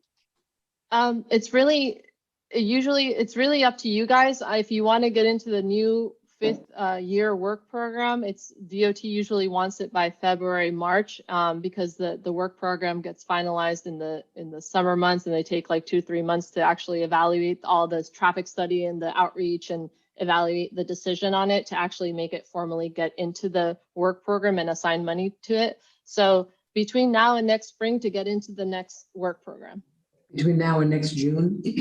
Next, I would say next February, March, so that you can actually submit the resolution with your final proposed roadway modification, like the proposed roadway section, and the documented public outreach. We already did the traffic study now. It's more of the kind of local conversation on what you guys want on the corridor and the outreach and that part of it. And then submitting the application with the resolution from the commission on the final desired outcome, if any, next February would be ideal, so that you make it into the timeline. So we have a little time, which is a wonderful thing to hear. Any other questions, any other comments? Madam Clerk, Mr. Brown. I have a question. Okay, thanks, Valerie. So when you look under next step for the city, the reason we put this under new business was back on February 18th, the previous commission, that very first step, FDOT approved traffic study. Mhm. The previous commission agreed to move forward with that, and we actually jointly funded that traffic study between the city, the CRA, and the TPA. We've done that. We've done that. That was approved. That's what we're in the process of doing right now. And pretty far into that. With Kinley Horn. We're kind of at the stage now where we need to engage FDOT and start some coordination. And this is put on new business because we haven't brought this before you guys. Then you weren't here initially. So we want to make sure this is something that we want to still move forward and look into. Obviously, it's not locking us into anything, but I wanted to make sure that everyone is on board. Conceptually. Exactly. I have some concerns, but so what? So how does the commission feel? I have concerns. I was on Lantana Road today, and it used to be a 2-lane going west. Now it's a 1-lane, and it was traffic from A1A to Publix. I'm just saying, there's enough traffic to require not road dieting anything, but West Palm, and again, we'd have to coordinate with the other communities in this path. I'm very skeptical of. But I think the question is, do we want to keep talking about it? Or just do we want to? At what cost? Well, to talk about it, for us to at least discuss it. I mean, that's what Mr. Brown's looking for. Correct. So the traffic study is already funded. There is no financial. It's already funded. It's Traffic study is already funded. is it underway? Or is this tonight you're asking us to say, go ahead, start? Traffic study's already, it's been underway. Okay. It's just, we've gotten to a point in that study where it's Okay. time to actually coordinate with the DOT and actually start looking at some real options Okay. that I can bring them. Commissioner Maliga? I'm in favor of looking at it. I've heard loud and clear from a lot of the businesses on Dixie Highway that they want some kind of traffic diet to start slowing down the traffic so people actually stop and patronize those businesses on Dixie Highway. And this could be the first step towards that. And I think that this would be a good step that we don't have, as Mr. Herman Robinson likes to say, skin in the game because we're not putting our money out there. I don't think there's anything wrong with us entertaining it, looking at it and hearing from the people. I mean, number one thing is, public outreach. Let's see what the public says. We have, Madam Clerk, do we have any comment cards? No, Madam Mayor. I have one up here for Mr. Stowe. Mr. Stowe? You've got, how many minutes does Mr. Stowe have? 2 minutes? 2 minutes. 2 minutes. I always lose track. 2, 3. I have a comment card from him, but it's for new business C. It's a different matter. I didn't know he was here. He's here. And he's Okay, here on well, new business A. he can talk for 2 minutes about this if he wants. Oh, okay. Thank you, Valerie and TPA staff for your US 1 planning. I strongly support the TPA study for 4-lane to 3-lane road diet on US 1 Dixie Highway in Lake Worth Beach. I also support lane diet from 11 feet to 10 feet. In addition to that, TPA, Kimley Horn, and the city, I would like them to examine the potential of US 1 intersection at the northbound lane onto South Federal Highway and Lantana be converted solely to pedestrian, bicycle, and emergency vehicle uses. 2, that US 1 South Dixie Highway at 18th Avenue South and 18th Avenue South at SR 5 Federal Highway be evaluated for suitability for modern and mini roundabouts or other traffic calming measures to enable that intersection to serve as a gateway to northbound SR 5 traffic to East Lake Worth Beach. 3, at US 1 Dixie Highway between 2nd Avenue South and 2nd Avenue North, a study to weigh the economic benefits of narrowing the DOT right-of-way exclusive of bus turnout pockets to allow for rebuilding of signature 2-story classical Mediterranean buildings with balconies to protect pedestrians and transit riders from sunstrokes and severe rainstorms. 4, I support the bike lanes, but I also support an examination of alternatives such as native shade trees and parking, like especially targeted curb parking that would like help businesses. So I think we should do a little closer examination of this. Certainly Commissioner Malega pointed out, her particular concerns, but this is a project that really the 4 to 3 road diet needs to move forward. Thank you. Will you email us that? There's a lot of information in there. Will you email that? Okay, thank you. Are we going to take action? Do we take action on this to go forward with it? I think we move to continue the study. Yes. I make a motion that we do move forward with the study. Thank you. Do we have a second? Public outreach For that, and the public outreach. Well, that'd be Yeah. part of it. that's part of the study. Okay, it was listed as 2 different bullet points. Oh. They're together. Okay. Okay, by Commissioner Robinson, all in favor? Aye. All opposed? None.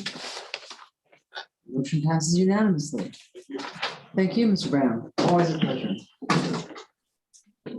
Now, good afternoon. Good evening. Good evening. This is a Resolution 29, 2021. Thank you. And subordination of utility interests with Florida DOT for I-95 at 6th Avenue South Interchange Roadway Project. Am I the right one? Yeah. Yeah. Okay, thank you. Do we have a presentation from staff? No presentation, but a simple explanation. That would be welcome. Good evening, Mayor Commissioners. Good evening. Mr. Manager, I'm Brian Shields, Water Utility Director, and the reason this is a water utility item is that speaking of FDOT, they are going to be smoothing the transition off of I-95 at the exit ramps to 6th Avenue South. As part of that, they need to acquire a sliver of property on the north side, on the northwest quadrant, so right in front of the Cube Smart on 6th Avenue South. They're taking a 20-foot strip of property in order to accommodate the additional lane coming off of I-95. It's going to be in a westbound lane? Westbound, Yeah. correct, from southbound to westbound. Okay. So in order to do that, they've got to acquire any property acquisition right now before they go to construction on the project in 2023. And it turns out the city has a water main which runs in this sliver of land in an easement. This is a companion item with item C, so I'll get to item C after we finish this one up. So under item B, the existing utility is in a utility easement So when FDOT acquires the land from CubeSmart, they will subordinate the easement. In other words, we retain our easement rights, but we become subordinate to FDOT. They become the owner of the property. But our water main remains there. There's no change in our underground utility. But what it does, it gives us the easement rights so that in the future, if we're ever required to move that line, FDOT has to pay that cost. Oh. That's key to this agreement. Okay. Subordination agreement. And routinely, this is how it's handled. That a utility wants to be in road right of way by easement rather than permit. If we're in by permit, then they can force us to move it at our expense. Right. So with this, it's highly recommended this be the course of action in the subordination. Thank you. Thank you. That's a very good explanation. Does anyone have any questions? No, ma'am. Do we have any public comment cards? Madam Clerk? Oh, Stuart Robertson. I don't have any down here. Okay, and I have none up here. Approve. Do we have a motion from Commissioner Robinson? Do I have a second? Second. From Commissioner Malika, all in favor? Aye. Motion carries unanimously. Thank you. Moving on now to item number C. Item C is related, it's a companion item. Item C is also on the same tract of land. It does turn out that the city actually owns a small parcel of grass on the north side, 20 by 25 feet, a little over 500 square feet of land that the city actually owns, which contains this water main I spoke of in the previous item. So in this case, the FDOT is acquiring that land from the city and then placing an easement under it to give us the same easement rights for the existing utility. They've gone through their appraisal process. They're offering $12,231, which is, in my opinion, a fair amount for the land. It's just a patch of grass, 20 by 25. Really no physical improvements on it other than the grass. So they've given us above appraised value. They're paying our attorney fees, and they will pay to relocate anything in the future that's required to be moved by FDOT, similar to what I explained under item B. Is this contiguous land to the what we just spoke of? Yes. Just another piece of that section? Known as parcel 107. The previous one I spoke of was parcel 106. Okay. They're right next to each other. Okay. In the same strip in front of CubeSmart. Thank you. Commissioner Malika? Madam Mayor, with all due respect, I've gone to the city manager and acting city manager, Juan Ruiz, and Mike Morgenstein with a question in regards to approving this. Since the funds and the land is technically coming out of District 1, I would like to move for a motion to approve this resolution with those funds going back towards District 1 and our Memorial Park project that is short $245,000 plus. And I would ask our city manager, finance director, if that's something that we can do. Madam Mayor, if the commission desires to earmark that money once it arrives for that purpose, we can do that. Okay. Make that a part of the motion. So drop in the bucket for it, but every little bit helps. Every little bit helps. Do I have a motion? Oh, do we have any public comment cards? Yeah, I was just going to tell you, yes, I have just one. Right. This is from Richard Stowe, 414 North Federal Highway. Dear Mayor Resch, Commissioners Maliga, McVoy, Robinson, and Stokes, why not enter into a long-term lease with FDOT over city-owned parcel, and he numbers the parcel. The parcel is appraised at $90,222. The sale offer is $12,231.36. Why not offer a fairly valued annual lease to FDOT instead of an outright sale? Thank you. Thank you. That's the end of my comments on that one. And I would ask our I would just say, in my experience, FDOT does not lease property or road right of way. And what about that number, that high number? That sounds incorrect. He may be referring to $9,000 value where we're getting $12,000. Okay, there's no appraisal, which is $95,000. That I've seen. I'm sorry? It's in the pop-up, PVC pop-up. Okay, well. 506 square feet total. that we're selling. Yeah. So do we have a motion? Motion to approve with the funding being earmarked for Memorial Park project. Do we have a second? Second. All in favor? Aye. Thank you. Motion passes unanimously. D is already done. E is pulled. Now we are on F. F. The Bexley of Boutwell. Sounds like a British comedy show. Sure, take your time. Take a 5-minute break, madam? We could take a 5-minute break. That'd be great. Okay, great.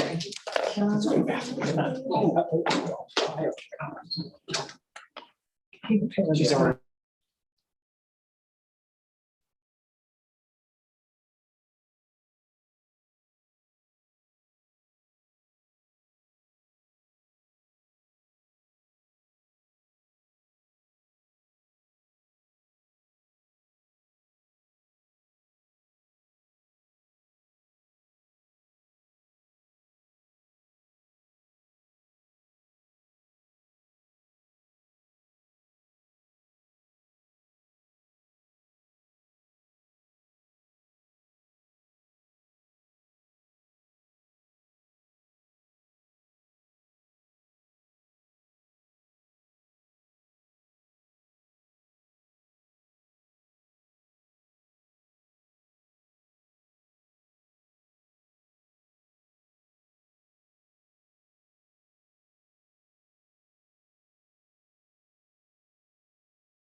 Keith, it looks like we're going to be starting in a few minutes. Can you bring forward George O'Brien, Juan Ortega, Travis Douglas, and Connor Bailey?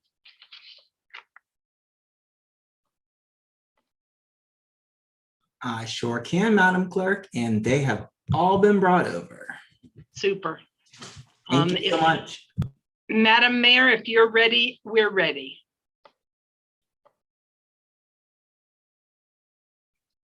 Chambers is muted. We need to unmute them, please. Okay, unmute the chambers. The chambers are unmuted. And are you all ready? I can't see if everyone's there. Is everybody back? Yeah, except for the city manager. It's been accounted for. Okay, that's fine. We can start. Let's get back to the meeting. It's 8:17. Let's get back to the meeting. Let's be out of here by 8:45. Hi, Erin. How are you tonight? Madam Mayor, I'm ready whenever you are. All right, I believe we're ready. And we, Madam Clerk, do you want to read what we're doing here? This is the presentation. Good. I don't want to read it. I think you can, though. Okay, great. I will. Nice try, though. This is, okay, this is an ordinance, first reading of an ordinance 2021-03. An ordinance of the City Commission of the City of Lake Worth amending the official zoning map by approving the creation of a residential urban planned development district located at 3300 Boutwell Road. And we have a staff presentation. Yes, Madam Mayor. Good evening. For the record, Erin Sita, Assistant Community Sustainability Director. We're going to take a 1 minute pause maximum to step away from the item. And we were chatting with Juan and William, and they wanted me to just kind of quickly go through our entitlement process steps. You know, especially because everybody's kind of coming newer to the entitlement process, what goes into the review of an application before it ends up before you. So walking you very quickly through this process, typically we have an initial project meeting or some type of outreach, either via email. Hey, we might be interested in doing something here. You know, what could we do here? We also have a program, and this is unique to Lake Worth Beach, and we have some cities that are actually interested in copying it. And we call it our concierge review. And what this does is it allows us to kind of receive maybe a preliminary site plan or a preliminary development concept for a property. And we run that through what we call our site plan review team. And we just get a little initial feedback from all the departments. As you may be aware, it's expensive to put together a development application. So we try to get as many comments collected from our site plan review team. So we don't have applications that come in that really can never functionally meet our land development requirements. So we want to try to catch as much stuff as we can before they come in and apply. And then obviously there's usually still some things we need to work on once they come into the process, but we try to mitigate some of that through our concierge review. And a lot of folks really enjoy that option. There is also the option, it's recommended, but it is also optional as well as our pre-application meeting. Again, the pre-application meeting could come before the concierge review. Sometimes people feel they don't need the pre-application meeting. They come in for the concierge review. It's just how they work it. Then we get a formal application submittal. This is when we have an active project. We actually have an application, a fee is paid, and we have formal items to review as consistent with our land development requirements and our code of ordinances. Finally, after we receive it, we do a sufficiency review. Sufficiency review is, hey, do we have all the parts of the application? Is this a reviewable application? Then we take it to our site plan review team. Actually, you saw large portions of our site plan review team were presenting to you on other items. Brian Shields, Jamie, Felipe, LaFaso, the Assistant Director of Public Works. So we have our whole technical team as well as planning and zoning, electric utilities, all on the team reviewing our applications. This process typically takes 30 to 45 days. And then the item is scheduled for an advisory board meeting. Now, this depends on the applicant's resubmittal. So if they get a lot of comments, a site plan review team, they resubmit, they haven't addressed in any of their comments, guess what? They are not going to advisory board hearing. They're going to go back to site plan review team until they're ready. So that's if they do one resubmittal, this is what we're looking at. And then finally, after advisory board, we're looking at the city commission hearings. This would be for your plan developments, which you all see. are 2 readings before you on ordinance. So did you guys have any questions about that? So our role here is different than when we have an appeal, just to kind of like flesh this out a little bit. This is different than an appeal. This is coming to us for the approval of what the P and Z board has originally said they've checked all the boxes. Yeah, so the Planning and Zoning Board in this role, they are advisory. So they are advising you of their recommendation of this item. This item that's before you is what's called a plan development. It's almost like a mini zoning district, right? You're kind of creating a little development, like a mini zoning district. It's going to have a site plan that governs it. It's going to have a landscape plan. All those things are going to be built into the ordinance itself. And how is this different than from spot zoning? So it's different than spot zoning because it has a base underlying zoning district. A plan development is a common tool that's been used for the last, I'd say 30 to 40 years in South Florida and in the United States as a whole. And what it does is it allows some flexibility to allow development to be approved. So you take your underlying base zoning district, and if somebody would need, let's say, they can build their development, but they might need a little more wiggle room in their side setback. The underlying zoning district governs, except where you say it doesn't in very specific places to allow the development form as presented before you to exist. So That was a mouthful. so spot zoning would be like, hey, we want this use to be on this parcel. And so we're going to give this parcel and we're going to allow an industrial development in the middle of this single family neighborhood because this guy wants an industrial development right here. So that would be a spot zoning. It's more of a use-based zoning concept. And so it's one of the determinations, and I'm really just asking just for all of us to get a little bit of understanding. So one of the things that, for example, a project like this, which is essentially a fairly commercial industrial area, currently, what's the zoning on this? Currently, the zoning is mixed use west. Okay, and the change would be now to a planned urban. The change is to allow for a planned development in mixed use west. It is still mixed use west. Okay. And mixed use west allows for residential only development. And you saw that with the Golden Roads application that came in last month. Mm-hmm. And if you remember, we talked a lot about mixed use west and the intent of mixed use west and the balance of uses within mixed use west with a preference for the 75% residential to the 25% non-residential. But part of the change to facilitate that is to allow these residential only planned developments within the district. Okay. And do we at this level, and I see your lights on, but just have a couple more questions. Is this a level or the point where we say, this is only about the zoning, this is not about the design of the building? This is about the whole thing. In a planned development, it's the zoning is the development. Okay, so it's interlocked. Right. So the base zoning district is still mixed use west. The planned development allows you all to approve little niggles to the base zoning district if you approve of the overall concept of the development. Right. So if we approve the overall, if we approve this tonight, what, if any, input would we have in terms of, and I'm just using this as an example to help, again, we're all trying to learn, and I want the folks watching to understand a little bit too, because it's kind of a labyrinth, the land use world.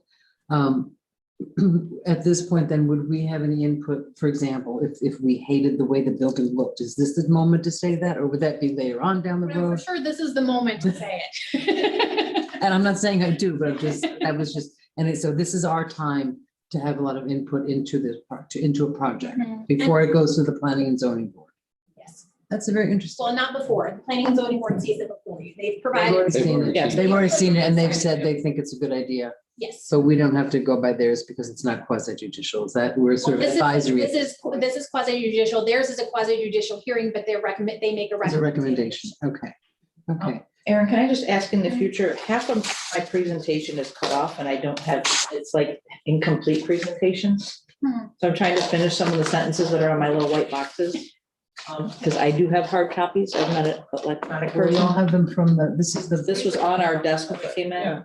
Oh, okay. It's none of it's complete. Everything's cut off. Yeah, well, we can talk to the clerk and see if we can maybe adjust the settings, because that's not something that I particularly print, but we'll make it work. We'll make it work better. Commissioner. I just I just had a question about a planning process. If we had a building that required parking, what would be the process of taking that parking requirement away? I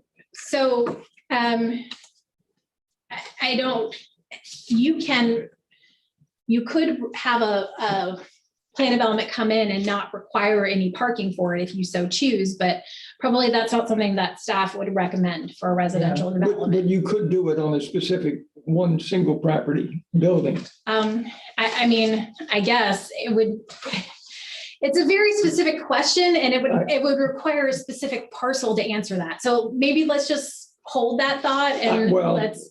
I know, okay.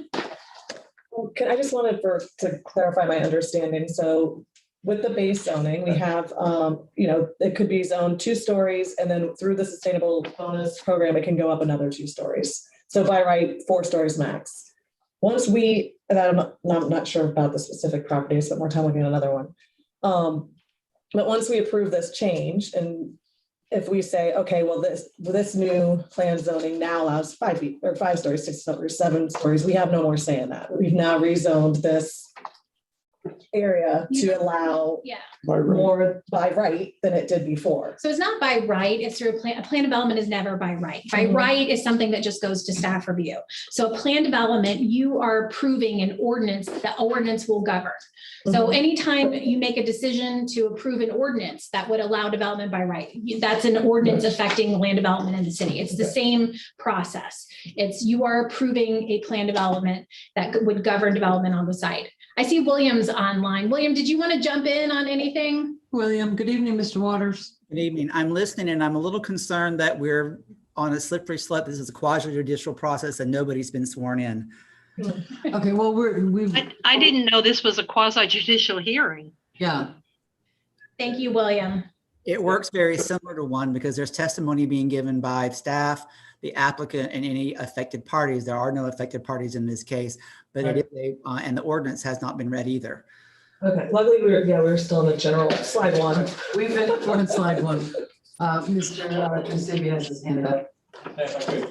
My understanding at this point, Erin, all you're doing is giving a process general background. Exactly. It's a process general background. What we can But do I is think we can, William's point is well taken. Right, we're getting. When we get to this project, Mr. Waters, we've really just been, again, in our learning process. I'm trying to just get a sense that we all sort of on the same page and the folks out there kind of have an understanding of what we're doing before we approve something that maybe we don't understand the process. We're not speaking specifically of this project at this point, but your point is well taken. And I'm sure that the Madam Clerk will swear everyone in at the appropriate time. If someone tells me to, I will. That was a broad hint, but we're not there yet. And who's going to read the ordinance? I'll be happy to if you like. That's who does it, I think. Are we ready to do that? Okay. Do we have a motion? We can start that way. Do we have a motion? I don't think we do that, do we? Okay, well, all right, go ahead. So let's swear everyone in that's going to testify. Madam Clerk, would you swear everyone in? All rise, raise your right hand. Do you solemnly swear to tell the truth, the whole truth, and nothing but the truth, so help you God?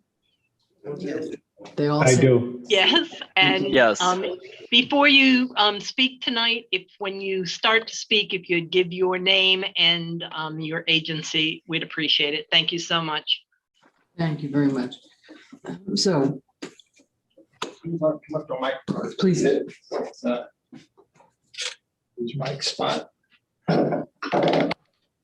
So this is ordinance number 2021-03, ordinance of the City Commission of the City of Lake Worth Beach, Florida, amending the official zoning map by approving the creation of a residential urban plan development district located at 3300 Balboa Road, consisting of approximately 4.746 acres, more particularly described in Exhibit A, located within the mixed-use West MUW zoning district with a future land use designation of mixed-use West MUW, subject to specific development standards set forth in Exhibit B and conditions of approval set forth in Exhibit C. Approving the development of significant impact, approving a conditional use permit, approving density and height bonus incentives through the city sustainable bonus incentive program, approving the transfer of development rights to obtain an additional 4.7 units per acre, approving a major site plan for the construction of a 200-unit residential urban plan development, providing for severability, conflicts, and an effective date. Thank you. You're welcome. So do you now have a presentation regarding this specific ma'am. project, ma'am? Thank you. I apologize. No, that we sort of led you down a primrose path on that one.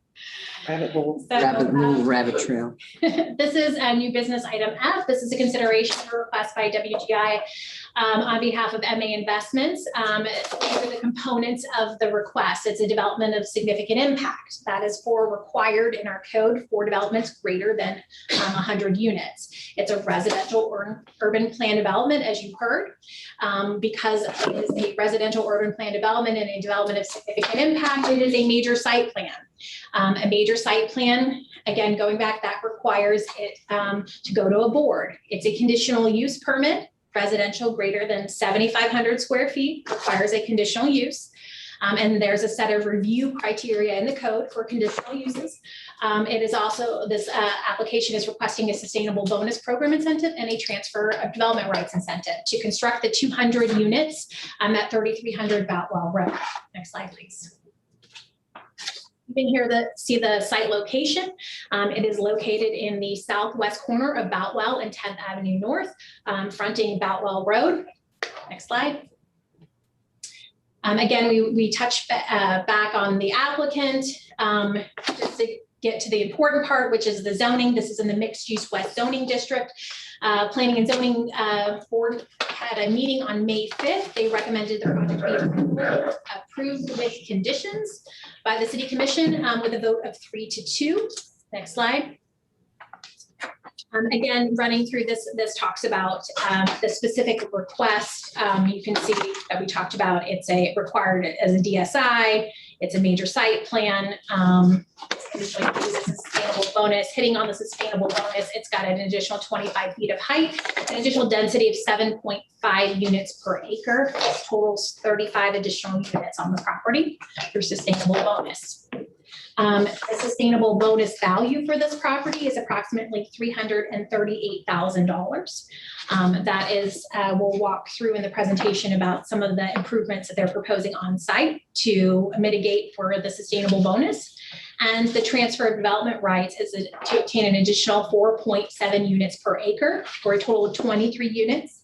That is a value, a TDR value of $222,122.50. That TDR payment would come to the city. That cannot be qualified through on-site. Can you say that number again, please? It's $222,122.50. That the city will get a check for. We get a check. And that got them how many units extra on each? Can you go back? It's 23 on the 23 TDR, and it is 35 on the sustainable bonus. Next slide. So on this property, there are two main multifamily buildings, one in the front with a clubhouse area and a pool. And then there is a second multifamily building in the back. These are 5-story buildings. The site is proposing 293 parking spaces. Next slide. Here are the architectural renderings of the site. One of the things that we requested in the applicant came in and redesigned the site is for better flow in with a initial circulation to allow for drop off and pickup as well for folks interested in ride share or delivery management. Next slide. Whose white fence is that? What? Whose white fence is that? Is that a fence? Is that? Commissioner Robinson, that fence has already been installed by the Boutwell Business Center, which is now called Interstate Commerce Park, which is right next door. Okay, but it's not translucent. It's no, it's just to show it's okay. Thank you. So here are the existing conditions. Here's the subject site from the west. You can see the interior site photos, and then there's an on-site retention pond. Next slide. Here's a bird's eye view of the existing condition. So this actually doesn't sit on 10th Avenue North. I just want to point that out. This is behind the two office buildings. So egress and ingress doesn't necessarily have to go directly onto 10th. It could go south on Boutwell to Yes. Lakeworth Road. Mhm. And we'll have the applicant, they're available to run through the specific traffic study numbers and Yeah. so the surrounding, the surrounding properties is a mix of residential, commercial, industrial, around the surrounding property, including on the west is the E4 Canal. Next slide. So staff has reviewed it with its against the comprehensive plan, the strategic plan, the city's LDRs, the criteria for urban plan development, the qualitative development standards, the community appearance standards, LDRs, and finding general harmony with the LDRs, specific standards for conditional use, and the review and design criteria for sustainable bonus and TDRs. Next slide. Easy for you to say. So when looking at the plan development, we talked about how the plan development was the tool to offer, to waive or relax standards. And so the two requests here are, there is typically a 20-foot side setback. So on the north property line, they're requesting an 11-foot 3-inch setback of the actual structure. And then there is a request, the required parking is 320 spaces. They are proposing 293. Let me look at my notes here. Yeah, 293, that's too tiny for me. So, so those are the two modifications to the mixed use west district. Next slide. Staff is recommending approval as conditioned. The conditions of approval are located in your ordinance in Exhibit C. And I'll just walk with you really quickly. Every plan development ordinance has the same general structure. You can see in Exhibit A, there's a property and location description and a map. Then Exhibit B, this has the general development standards, and you can see that there's a note, it says that relaxing or waiving from the base district requirements is requested. And you can see that those are specifically noted in Exhibit B, where that differs from the base zoning district, all that's in there. And then in Exhibit C, there is a list of the conditions, and these are by the implementing department and may also be by outside agencies like the Lakeworth Drainage District as well that are specific to those. That concludes my presentation, and we will turn it over to staff. Aaron, this is William Waters, Community Sustainability Director. It should be noted that this Bexley project replaces the Vizcaya apartment complex that was approved as part of the Wyndham Hotel mixed-use plan development. That was a rather innocuous looking 6-story apartment building. It is vested because the Wyndham Hotel is under construction. This project is a much stronger project. It will not be increasing significantly the number of units that were already approved. The sites are being split, and that's why the transfer development right component comes in. I don't recall the exact number for the Sky Apartments, but it was around 200. And so this would replace that previously approved project, which was approved about 6 years ago. Is it a different group that came in, or is this Yes, totally different. So they just abandoned that first one that was approved? They've had it, the current owner, Mr. Sibia, and his family have had it for sale for a while. And they came in and did a major site plan amendment and split the two parts of the project apart. The hotel can now stand alone. It meets its parking requirement. And then they're selling off the apartment complex component, which is now being brought forward to you as the Bexley. Okay. So the setback change and the parking, they're missing about 30 parking spaces. That's not a variance. That's a condition of their conditional approval? Yes. Plan development. So when you're approving the plan development, you can approve a waiving or a relaxing of standards. It's not a variance because a variance has a specific set of review criteria. But a plan development. But it has the same effect. Yes, it would allow flexibility in the district. It should be noted that staff recommended that the project be moved as far north as it could be to have an appropriate distance and buffering from the industrial Park of Commerce site to the south. And so that's one reason why that north property setback is a bit less than what we would normally require at 20 feet. So the south border is still just the 20-foot setback? Well, it's quite a bit more than that because all the parking's on the south side. There is a landscape buffer, and I think the nearest building probably to that property line is at about 35 or 40 feet. But the applicant maybe can go into that during their presentation. Okay. And this is market rate? Yes.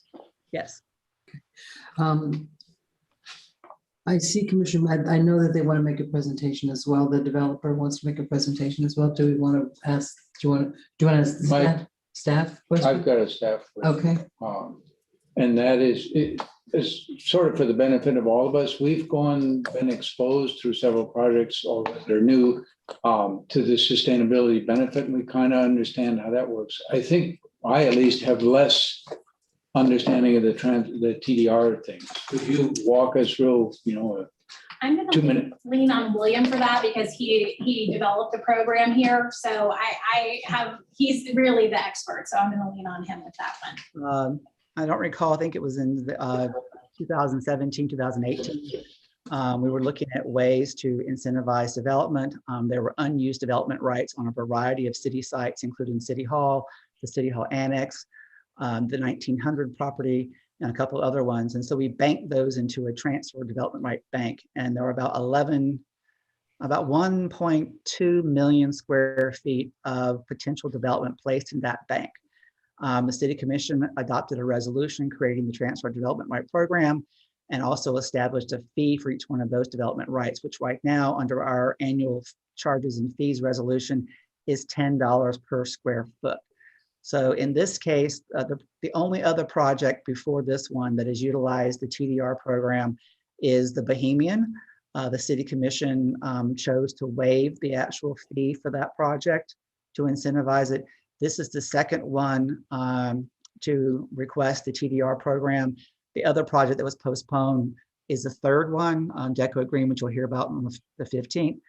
And so this one, I don't remember the actual number of square feet, but based on the value that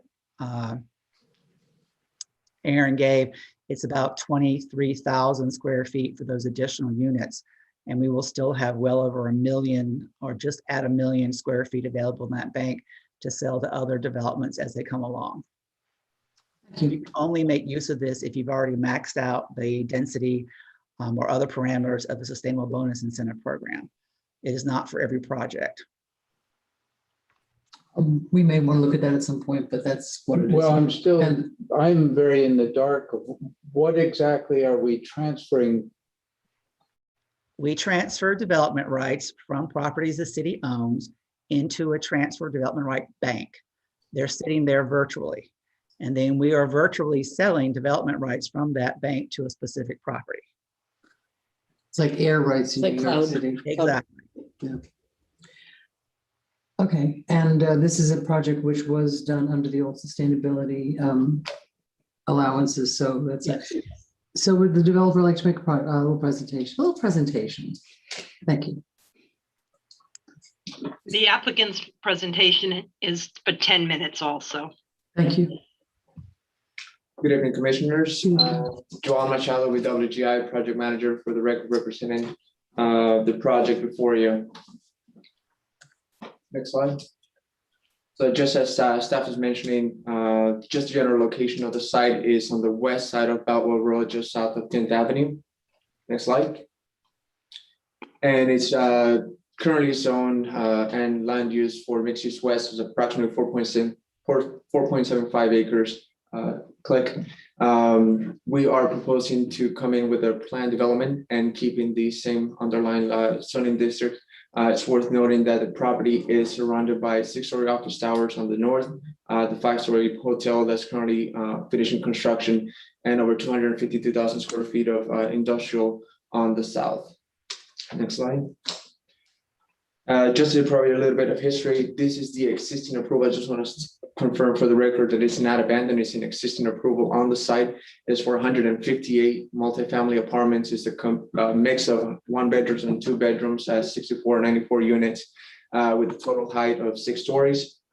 It's comprised of 1 singular building centrally located on the site, over 600 feet of mass and over 70 feet of parking completely surrounding it. There really is no pedestrian connectivity, no sense of community, no access to the Keller Canal, and no security. This site plan, as you may see on the screen, if the little thing is covering it, has 2 access points on Boutwell that really create a safety concern on Boutwell.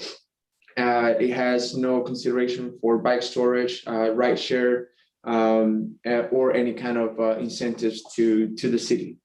Next slide.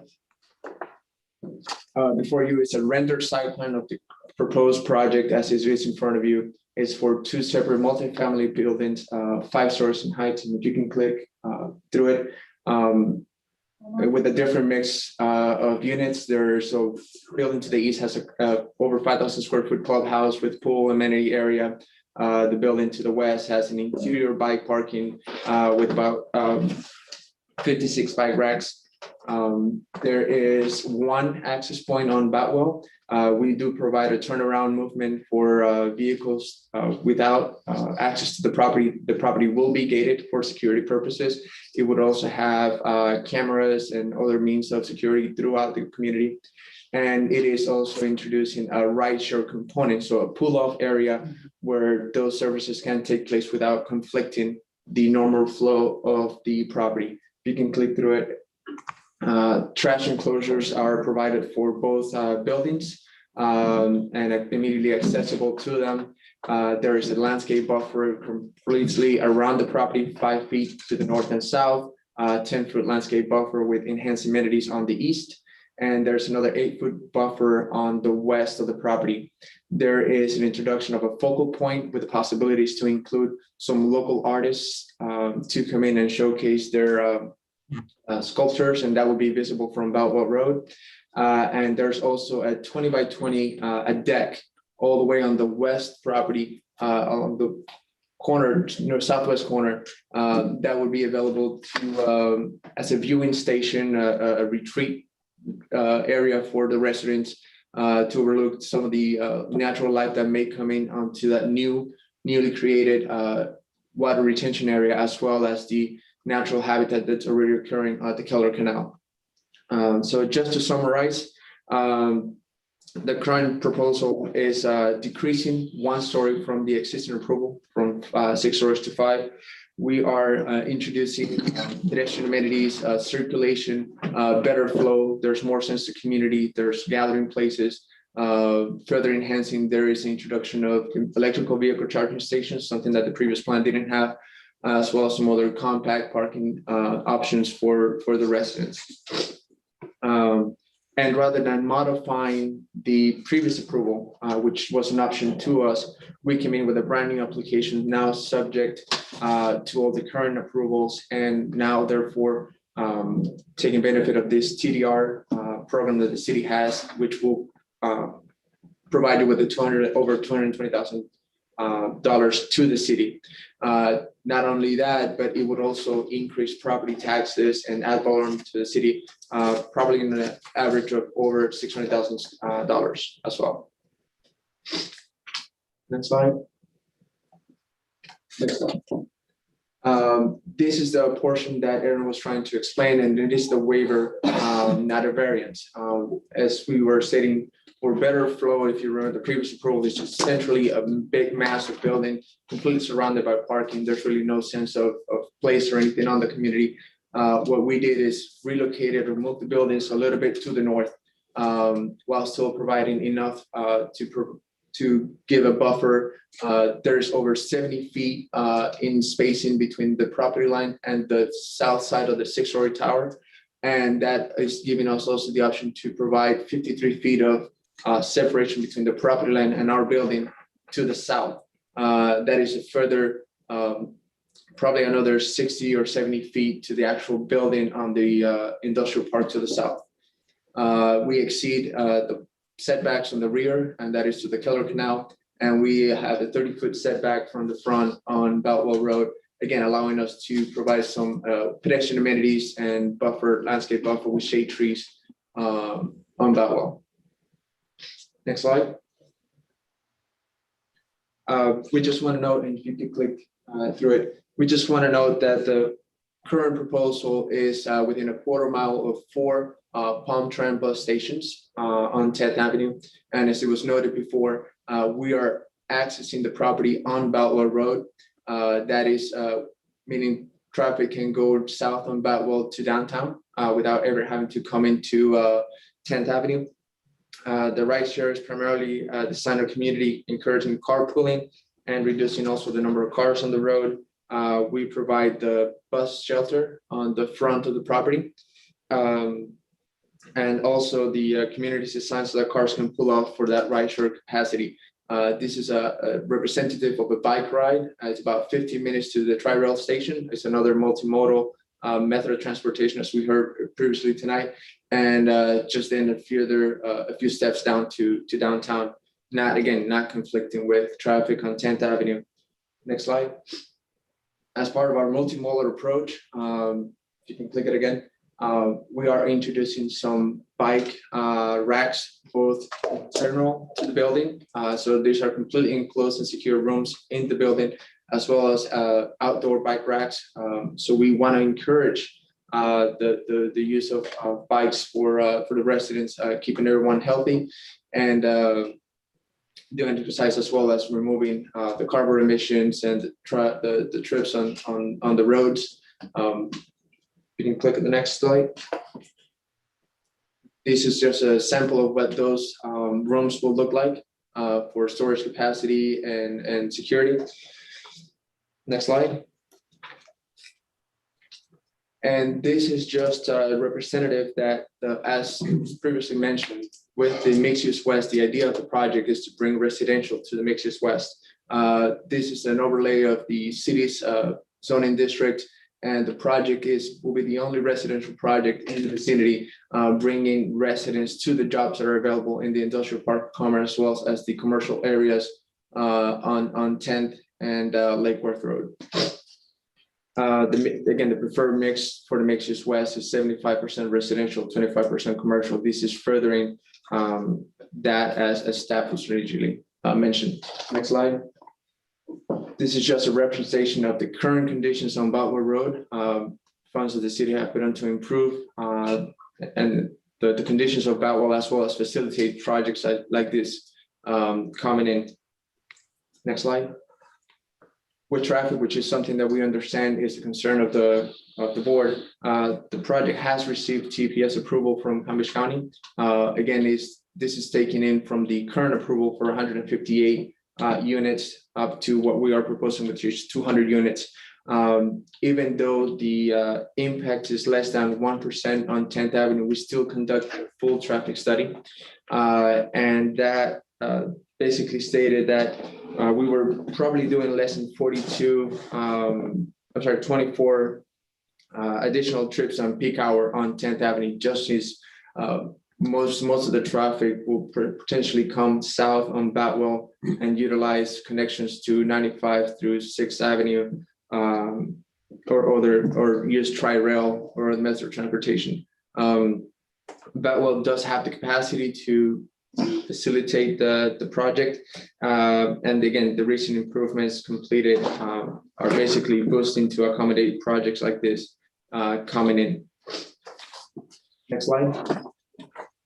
The project is utilizing the sustainable bonus as stated in the code.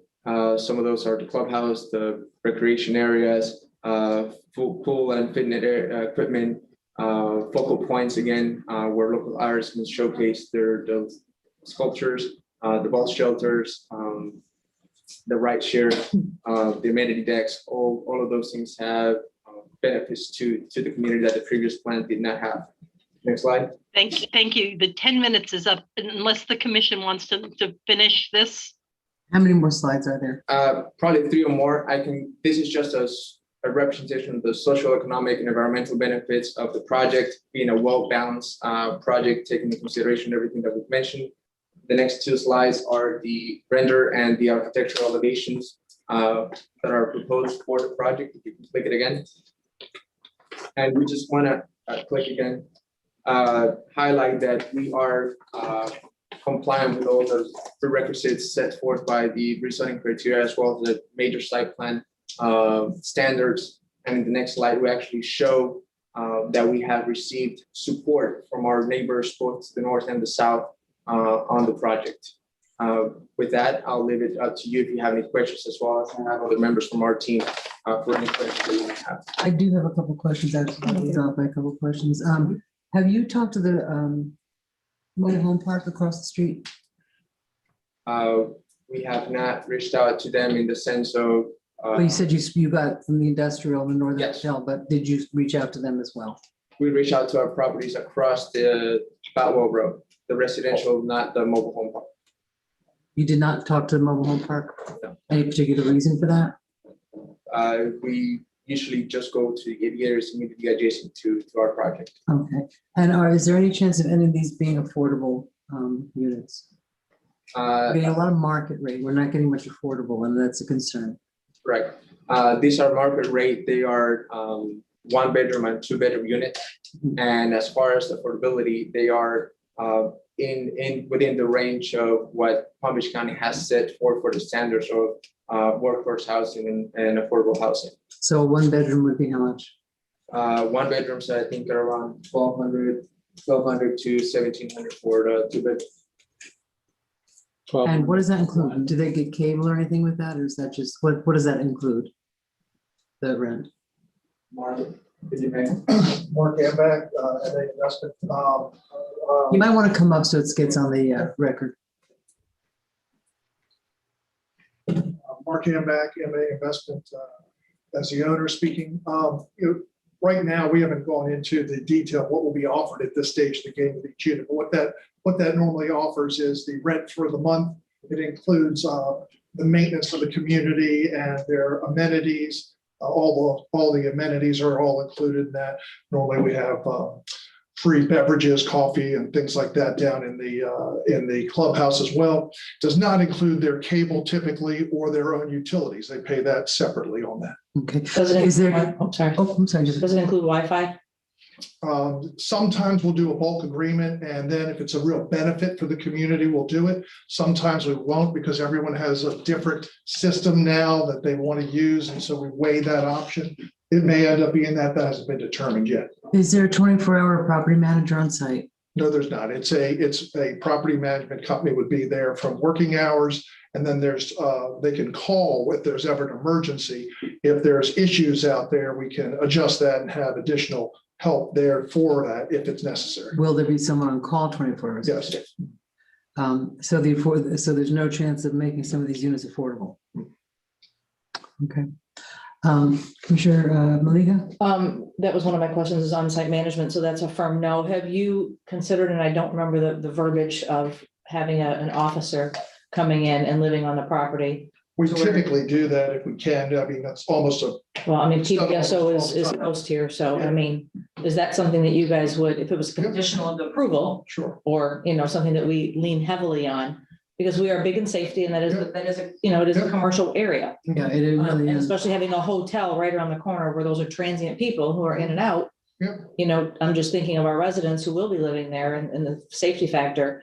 Going back to your slide of the actual diagram, will you have perimeter cameras in the entire perimeter, especially in that back corner where you showed the retention pond and all that? Yes, yeah, there'll be cameras up in the community all around it. There's a 6-foot concrete wall around most of the community, which is great, but we plan on putting cameras on the buildings in the parking lot, have gated access, fob entered by the owner into each of the buildings, have video doorbells for them to see out of, so everything's more visible. And if there's an emergency, they can go right for it. Perfect. And my other question is, would you consider moving the dog park, which is at the very front, right, into the middle of the property? Because I'm like, if I own a dog and I live back there, I wouldn't want to, be that person. Why do I want to have to go all the way there? Our problem is we're constrained with space on the site of what we're doing. We're trying to provide a smattering of different elements all together, and that was our largest area to do it. We typically do a synthetic dog park with acrobatics, things for the dogs to do, and have a little water fountain there for the people and the dogs below have, and it's usually a pretty big feature for us to have. I would love to put it in the middle of the community. I just can't really find Okay, a so place for it. since we want to keep it at the front, will you make it accessible from the public? Since I'm looking at your sustainability bonus and you guys got in under the wire because we're changing that, there's really no benefit to our community or our residents in your bonus structure, which is not your problem. That's, that was our program. Sure. Would you consider making that dog park accessible for that community? We would. If it needed to be conditioned, we would do so. Thank you, Madam Mayor. Any other, do I see another light on? Commissioner Robinson, is your light on? So, oh, that's McBoy, Commissioner McBoy. It's reflected, I guess. It is. A couple of questions. There are a number of things that I like in the project and appreciate, the thought you put into it. If I understand right, the interior bike parking, which I like a lot, bike theft is it's a big deal here. But it's only in the back building. Is that correct? Right. We took a whole unit and turned it into a bike storage for folks where they'll have to have fob entry. There'll be a camera in there to discourage. Right. Is there any chance you could somehow put some of it in both buildings, or are you just going to rent to bikers in the back building?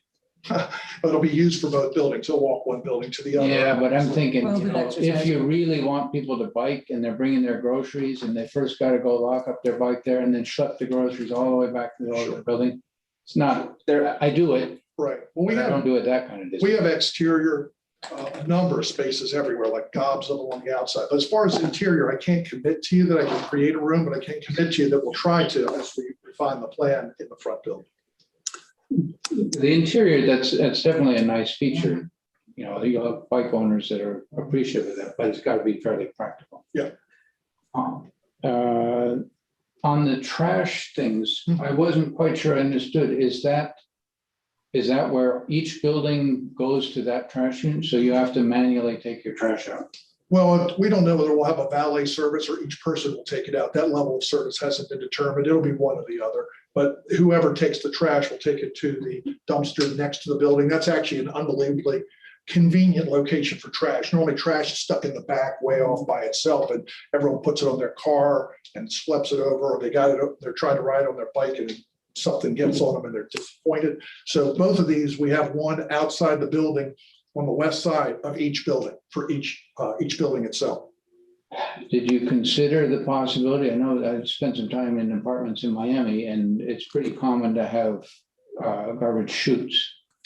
And they can be a lot of maintenance when you have them. I know, because I was the proud son of the person who had to go fix that whenever it broke where I lived as a little boy, and they break often. And some of the ones we have and we operate, they are a little bit of a problem. When people throw things down there, they shouldn't necessarily throw in there, and then it gets compacted and it breaks and it starts stacking up into the floors, and no one's there to take it out. So those we try to shy away from those from my management side. Right. And the other one I had, I happened to read a recent article that was talking about the question of affordability. It's a huge issue. They were pointing out, and I think you said 1 bedroom was 1,200, 2 bedroom was 1,700, and not holding the exact number, but in that range.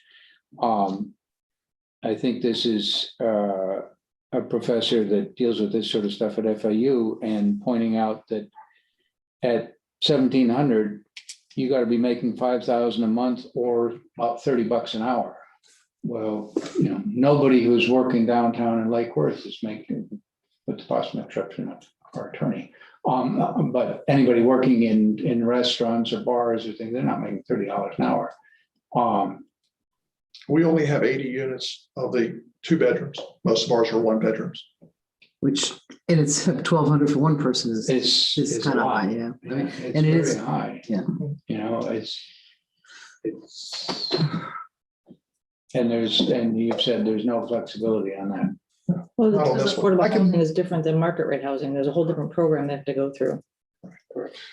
I'm certainly, as we talked about, I'd be interested in working with the city, not with this project, but learning that, trying to help solve that problem, because it's a problem that's everywhere. Have you ever done an affordable housing? I have Project? only done a smattering of a house or something here or there. I've never been effective in getting there. I've always been intrigued with the container village and turning that into an affordable housing and giving it some architecture, but I've never done it yet. I've studied the heck out of it, but I have never done it yet. Now you've got my interest. I'm over here going, yeah. Talk about container houses, yes. Tiny home villages. We love tiny homes in Lakeport. Any other questions? I have something as far as like the focal point is concerned, if we can add a condition of when that sculpture is being decided, that's gonna go there, that we have some more eyes on it, either from the commission or like who usually reviews that? I've just seen some weird things go up and you're like, how did. That's hard though. That's a hard. I know, but like, so just what is, I don't know, if staff or whoever can tell us what that process is of approving. Mr. Waters? You're muted. You're muted, Mr. Waters. We've been discussing that because some of the public art has so far has all been murals, which do have to go before one of the advisory boards to be approved. And many of those murals have been proposed in the CRA area. So the evaluation of the artist and the medium and the subject has been dedicated to Lula, their nonprofit arts program. We have talked internally about three-dimensional art going through the same process that they have a vetting through Lula, even though this is not in the CRA project. I do hope that the Lula program would be able to work with us. If Lula was not available, then we would work with the Cultural Council of Palm Beach County to have, I guess, a mini juried approach to the three-dimensional art and take their recommendation to the appropriate board at the appropriate time. If you would like to condition that three-dimensional art come to you for review, we could do that. I don't know if we wanted to do art. I certainly would have an opinion, but. I would like us to be notified when it goes to either the cultural council or Lula, just so that we can weigh in if we choose to do so, but not necessarily be like judge and juror. But sometimes it's hard to keep up with all of that. So It is. some If better we can- communication about these kinds of things. If the cultural council can inform. City managers ask us to possibly put together a little bit more formal quarterly report from the Department on Development and where things are, so they don't appear to be an avalanche as what has happened since you've been elected. And so that quarterly update could be very quick, and it could include things such as three-dimensional art, because we've got 3 projects that have three-dimensional art proposed as part of their public art program. Great, thank you. Thank you. Commissioner Maliga. I just have one question. I see a bus shelter. Is there already a bus route on that? There's not a bus route, but we're putting it there so that anyone could use it if a bus route came, or ride share people, and weather's inclement For a ride. there, and then the car comes around, they can go out. It's something that can service us now. Others are using it out there for they have someone picking them up and they know they can do a turnaround before going into the community. Others can access that as well from the community. And will it be lit? Like for at night? There are limitations basically through your staff as to what foot candles you can have that close on the edge. So from my standpoint, we would like to light it. I'm limited to whatever your staff would do. It's not about the light, it's about the foot candle, it's about light pollution off the property line. So if you'd like, we can add a condition, we can consider a condition, think about it a little bit about how we can light that effectively with shielded lights to minimize impact on, because it's not, there is residential across the roadway. Right. But I'm just thinking safety, that's all. It would be really hard to get light pollution that far across the road. Yeah. We would love to do it in. Are you next to a hotel, which is at an acceptable level? Right. It provides privacy, provides safety for all of us. Exactly. So we would love to have that. And I will mention that there is a condition of approval on the lighting for the project, that they're going to have to amend their photometric plan anyway to comply with dark skies requirements, including the light tone And we're going to evaluate fixtures for shielding, so that those, they appear to be shielded, so they should be fine, but just the light tone themselves will be required to be revised at a building permit. Thank you. Commissioner McVoy, did you have another comment? I did. Are there elevators in these buildings? There's an elevator in each building. I can't see. Behind the I've heard that behind the lobbies as you come into the buildings. Okay. All So right. there's one elevator in each building. Praise the Lord. And the other one that we had, two little ones that we had mentioned when we met and talked, and thank you for doing that. If you can, any wetland vegetation you can put around the detention pond, just to make that, eventually a place where kids can go and catch tadpoles and whatnot, and have a We'll little work with bit. the Water Management District and DEP and see what they allow us to do. We're certainly a fan of that. As Yeah, so I appreciate that. See if, push them a little bit. Tell them that the commission. I got to bring your name up. You can bring my name up. Tell them that if they don't do it, Commissioner McVoy is going to talk to them. Okay. He's going to call them for a one-on-one. That'll scare them. And That'll talk to them for quite a while. Wow. And Almost. the other one that I mentioned when we met was, I love your plant list is very good on the whole. You might swap out the Clusia rosea that IRC says not recommended for general landscape use. Also, it often is broad as tall, which I suspect you don't want. So you'll find another species that'll work there and good to We go. can just do a condition of approval, Commissioner. What's that? I said we can add a condition of approval to swap the Clusia with a native shrub species. Yeah, I mean, your list is good. I was very. I would recommend one that's not the- affected by whitefly. That's one's not native, so. Commissioner Robinson. So you have a couple questions. The hot water is going to be electric. Electric.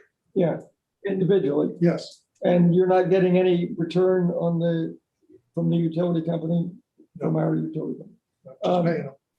So for 200 units, I'm going to want to move here. And for a dumpster, that's going to be how far away from the furthest point? I'm going to put the trash in your elevator, your person elevator. And that trash bag is just as secure as going down a chute. I mean.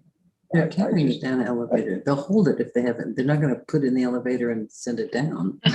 No, I'm going to put it in the elevator that you're riding down. And they're choosing not to put a trash chute. They're going to use the elevator that you're bringing your family up and down.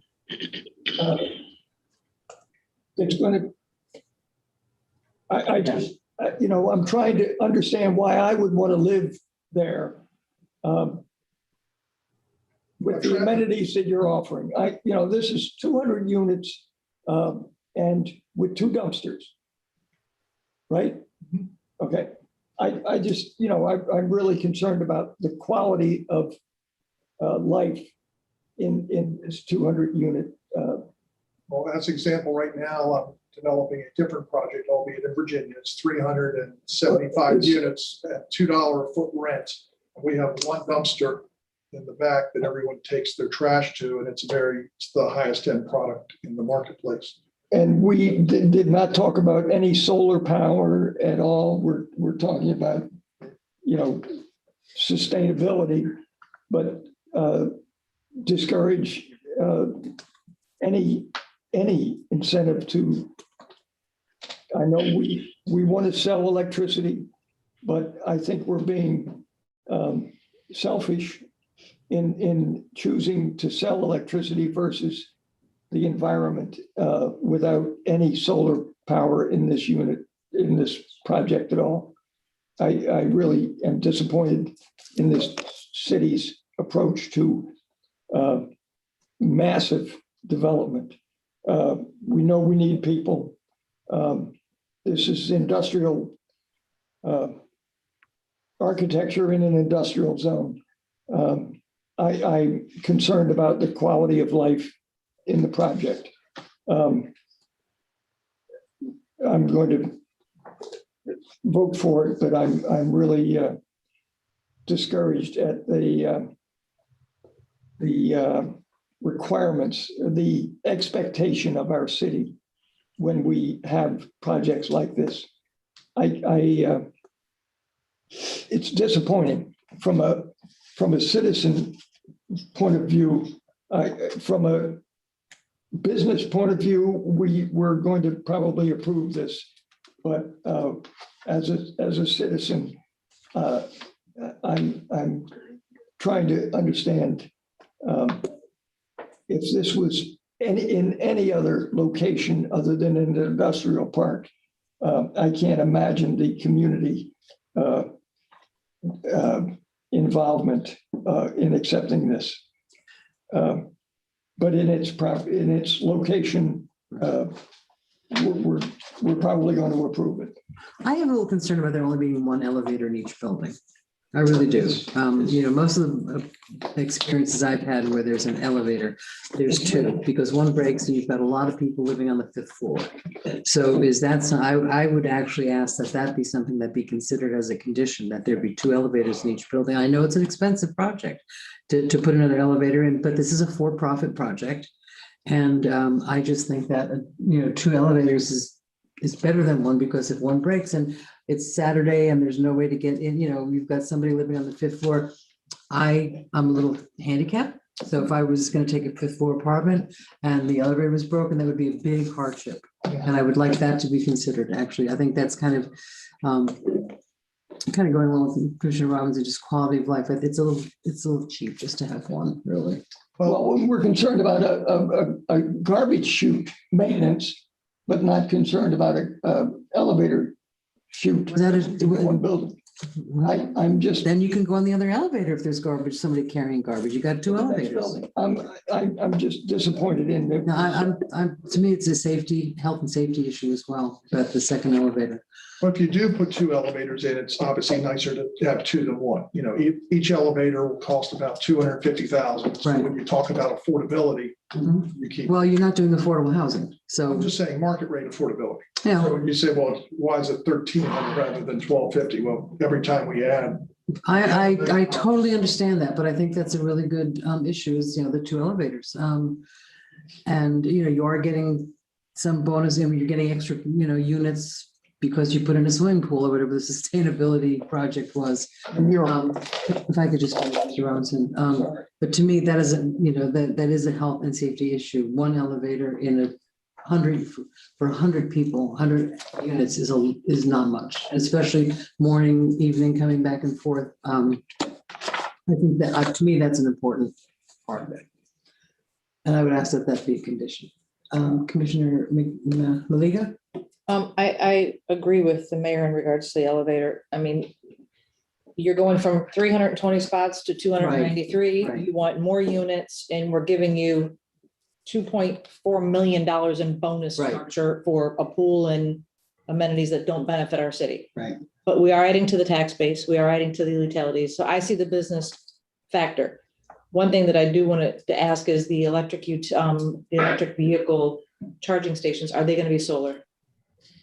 There are 13 of them. I don't know. I'm asking them, not you. I don't know. I don't think I'm an expert in that to know if those are solar. Well, they can be. Charging. Yeah, they can be solar. That's what I'm asking. Have you thought about putting solar charging stations in? I have no idea what they cost versus regular stations or how they work. So the answer is no. I hadn't thought about it. Thank you. Because I'm just hearing solar, so it's a way of, bringing in. Excuse me, if I may, this is George O'Brien with MSA Architects. Hi, good evening, sir. Good evening. Good evening. Yes, I was. Okay. I just wanted to point out, we are the architecture firm in record. We do over 11,000 apartment units a year. And I just wanted to say, for whatever it's worth, these buildings are equipped with the correct amount of elevators that is typically put in a building like this. They're not, in a way, underserviced by having 1 elevator per building. This is, typically on a 300 unit building, we would have 2 elevators. So I just wanted to point that out, that we are providing the sufficient amount of elevators per building. Thank you. And you're, I respectfully would disagree with that. So I would ask that to be, and I know it's extra expense, but you are getting, we're giving you some things on the other hand, and Giving a lot. yeah, we are. And we want the project, and again, I agree that the architecture sort of fits the area. It is what it is, and I think this is a good area to have a residential. I think it's a good project to have there, and it goes on to Batwell Road, and I think the connectivity to the different transport is great. I would also, I'm going to say I would love to see more trees, but I'm not even going to bother you with that because I think that looks pretty bare the way it is right now. I would like to see more shade trees, but I'm more important about the elevators. Commissioner Stowe?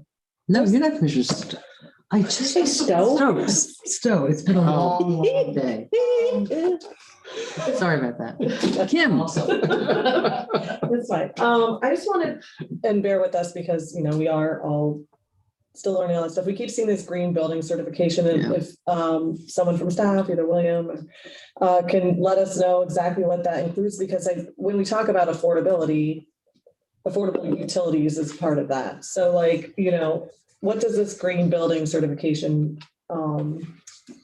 really do? Is it more the impact windows and they reduce, right? What is it? The heat coming in and, the insulation, what is it? Overall, William, are you going to speak to that, or you want me to say something? You're on mute, William. Why don't you go ahead and get started? We can add. Okay. It's a grading system, not like a lead system, but you get graded on what items you have in the building and what you incorporate in how you're building, how efficient they are. So if you're using efficient air conditioning systems, if you're using efficient hot water heaters, if you're using your construction has good insulation, your windows are double insulated, all those add up and increase your efficiency and make it a better house, a better building environmentally. And that's what you need for that level of construction. These will be double paned windows?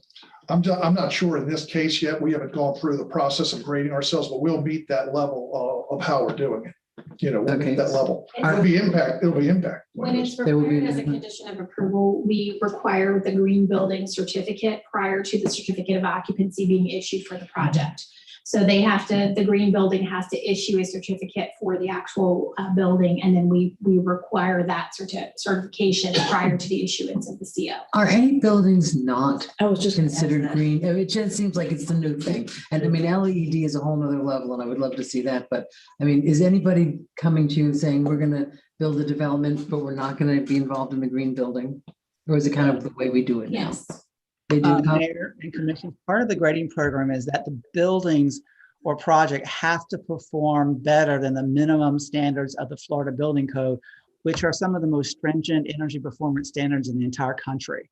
And that's why LEED has been difficult in Florida, is that when you already have a fairly high performance rate for water conservation, energy conservation, fresh air, and a number of other factors, LEED has had to sort of grow with the fact that Florida already had a very high threshold to meet to begin with. And so the Florida Green Building Program encourages projects to do better and perform better than what's required in the minimum part of the Florida Building Code. And it covers things such as energy conservation, noise, lighting controls, water usage, a variety of things. And so will perform better than a project that just meets the Florida Building Code requirements as of today. And all of those areas are one of them, No, I don't think they get scores. like a score. Right. So we don't know where this project's going to land on energy efficiency. But it has to go past the. It has to be more energy efficient than the Florida Building Code requires. That's a component of that. That's very vague. Yeah, and they don't get anything from it. That's for a developer to come and say, we're going to do a good job. Do they get credits for that? Is that part of the sustainability credit program? So it is part of the sustainability credit. There is a 50% bonus because a maximum bonus. It typically costs a developer in our assessments more than the credit we give them for the sustainable bonus to do the improvements. Okay. from what I've seen. William, would you say that's correct? Yes, and we don't entertain the individual little pieces separately. You either get the Florida Green Building certification, or you don't. We're not going to say, oh, you're using low flush toilets, and we're going to count the value of that toilet compared to a regular toilet. We want the whole improvement, not just a part of it. Okay, thank you. That's helpful. With at the end of the day, you're only helping yourself and your business and your building by having all those good things anyway. So it's And your customers. right. That's what I'm saying. You Helps both sides. Yeah, so I'm saying it's a win-win across the board, the environment, the community, everybody. Do we have, I see no more lights on. And it's only 9:30. It's only 9:30. Do we have, we have public comments. Do we, Madam Clerk, do we have any public I comments? don't have any comments down here. I don't know whether you have any up there. I do. I have one, and please time me. I will. It's a 2 minutes. Okay. Okay, this is from Kara Jennings, and she's against the project. And I'm going to read it as best as I can. I am concerned about the increase of planned developments, which allows developers to get around our detailed planning guidelines. This development is majority one-bedroom units. Is that what Lake Worth needs? The increase in density, height, and reduced setbacks is supposed to be for, quote, innovative land planning and development techniques, unquote. What is innovative about this development, question mark? We need new affordable housing urgently. If you give them increased density, then they give us legally binding affordable housing. I'm not opposed to the project overall. I am opposed to giving the developer increased density, which means increased profit without getting something of significant public benefit in return. Please review this carefully and find a way to make any increased units permanently affordable for very, very low income families. I don't mean teachers, I mean households making minimum wage. Also, it is worth noting that this new development is just down the street from the mobile home park where the city has been harassing residents and questioning the future residential use of their property.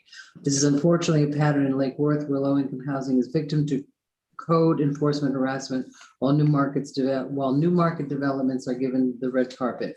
You can change this. Thank you. Thank you, Ms. Jennings. Yeah. I have big concerns about mobile home parks, and I asked you about that when I met with you briefly, but this does not affect that. So I would ask anybody that makes a motion to include the elevator. It might be helpful if you could re-enumerate. I think there were like 5 or 6 proposed changes or modifications to the approval. One was the elevator, one was switching out a type of the landscaping. One was the requirement to come back for the 3-dimensional art, not for review, but for at least be acknowledged on it. There was a request to be as much wetland mitigation or creation around the retention pond. William, I took notes. I can go through it. You're good. You're both good. I'm impressed. We listen. And I just have to say, I used to live, when I got out of law school, I lived in those apartments on 10th Avenue North. And the back of my apartment, I had a little balcony, and it was that, as you looked at the photographs, it was that wetland. And it was amazing because there were alligators, and I would feed the raccoons, and it was a wonderful thing. Feed the alligators raccoons? They were very small raccoons. Oh, no. And it was an amazing place. And I hope that this it doesn't sound like this is going to be disturbing that at all, and might actually enhance it. That's one of the little weird pockets of natural area that we have. Madam Mayor. Yes. I want to just bring up that I don't think before we started this conversation, nobody disclosed conversations that have been had with other parties. Go ahead. No, I'm just, because then I heard you say when we talked, you said when you talked. We can certainly disclose. Please do. I had no conversations. Okay. I met with the developers. I ran into the developers and Beth at the outside of the city hall the other night. So we had about 10 minutes in the courtyard.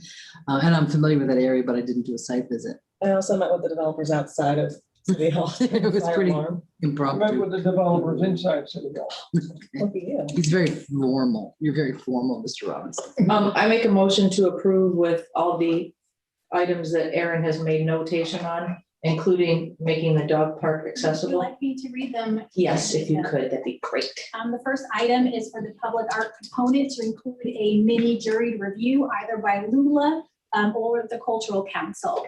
The second item was to address landscaping around the lake and possibly include some littoral zone plantings to encourage wildlife.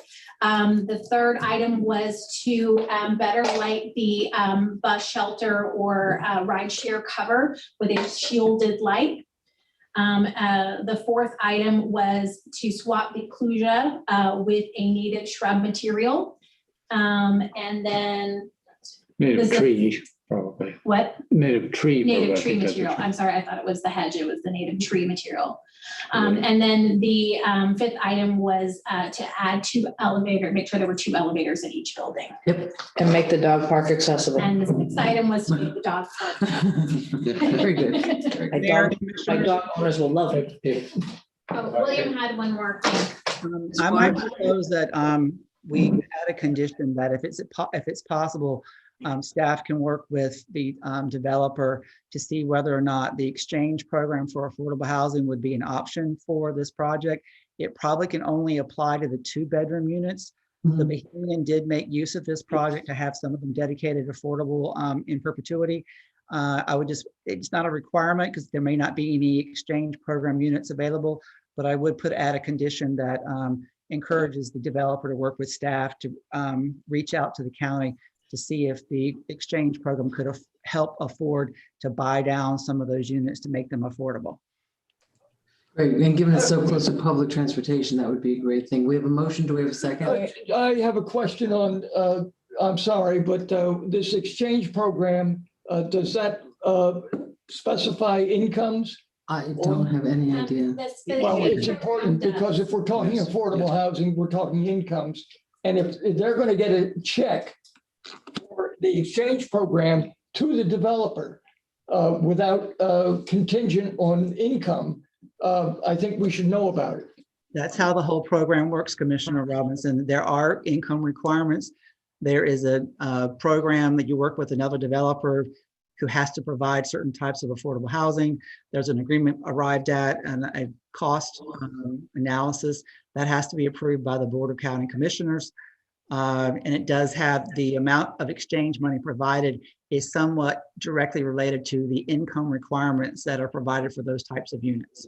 And those units are deed restricted as well for a time period. It's a county exchange program. So the county approval would govern the deed restriction, and the units can be deed restricted after construction or during construction. They don't have to be restricted prior to approval. So it's not actually our city program, it's a county program, and the developer could pursue individually to reduce the cost of the individual rental of the unit. And then they would be given, basically you get money from another developer to Right. de-restrict your property for 15 years for rental. Well, we want to say that we'll be willing to work with staff to investigate this. I can't commit to definitely going forward or not on that at this point. We'll definitely work with staff to understand this and see if it's applicable here. We'll come back for a second reading. Aaron, there was also the conversation of having an officer residing on the property, and I forgot what that program's called, but they get like an abated rent for living on the property. Okay, so we can take a look at it and see if we can get the right words and maybe. Yeah, I forgot what it's called. Okay. That's legal Glenn's idea. But they normally, it's not like a free rent. No, I said it's abated. It's a prorated abated rent for serving. And since we have so many officers that work hard and. I have a motion. Do I have a second? I'll second. Thank you. All in favor? Aye. I mean, I see Commissioner McVoy's light on again, and I'm just wondering what we haven't The covered. only thought was to ask my fellow commissioners, with the 2 elevators, would it be reasonable to try and put trash near each elevator?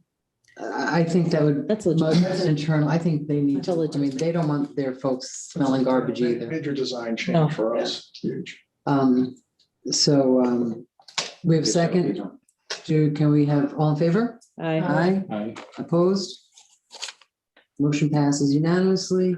Thank you. Thank you. Good night. Good night. Thank you very much. Thank you. Madam Mayor, we have just one more item. Item G. Item G, I'm just looking for it here. Do we have a tab for it?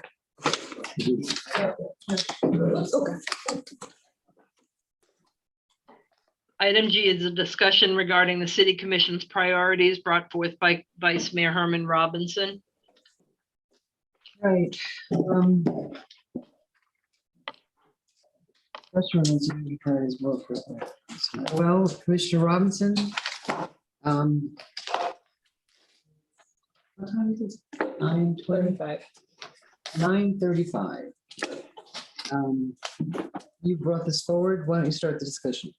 Well, I just, if we're talking about priorities, I've heard visioning session mentioned.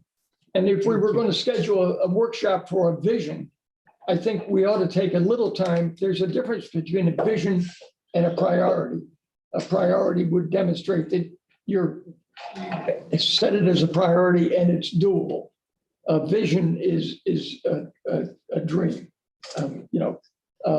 so I was hoping that we could coordinate some priorities amongst the five of us and maybe get, some of them done. Having not talked to any of you about priorities, I think I'm interested in what the commission wants to do as a unit. We just accepted a project that I didn't consider a priority, but it was acceptable, I guess. I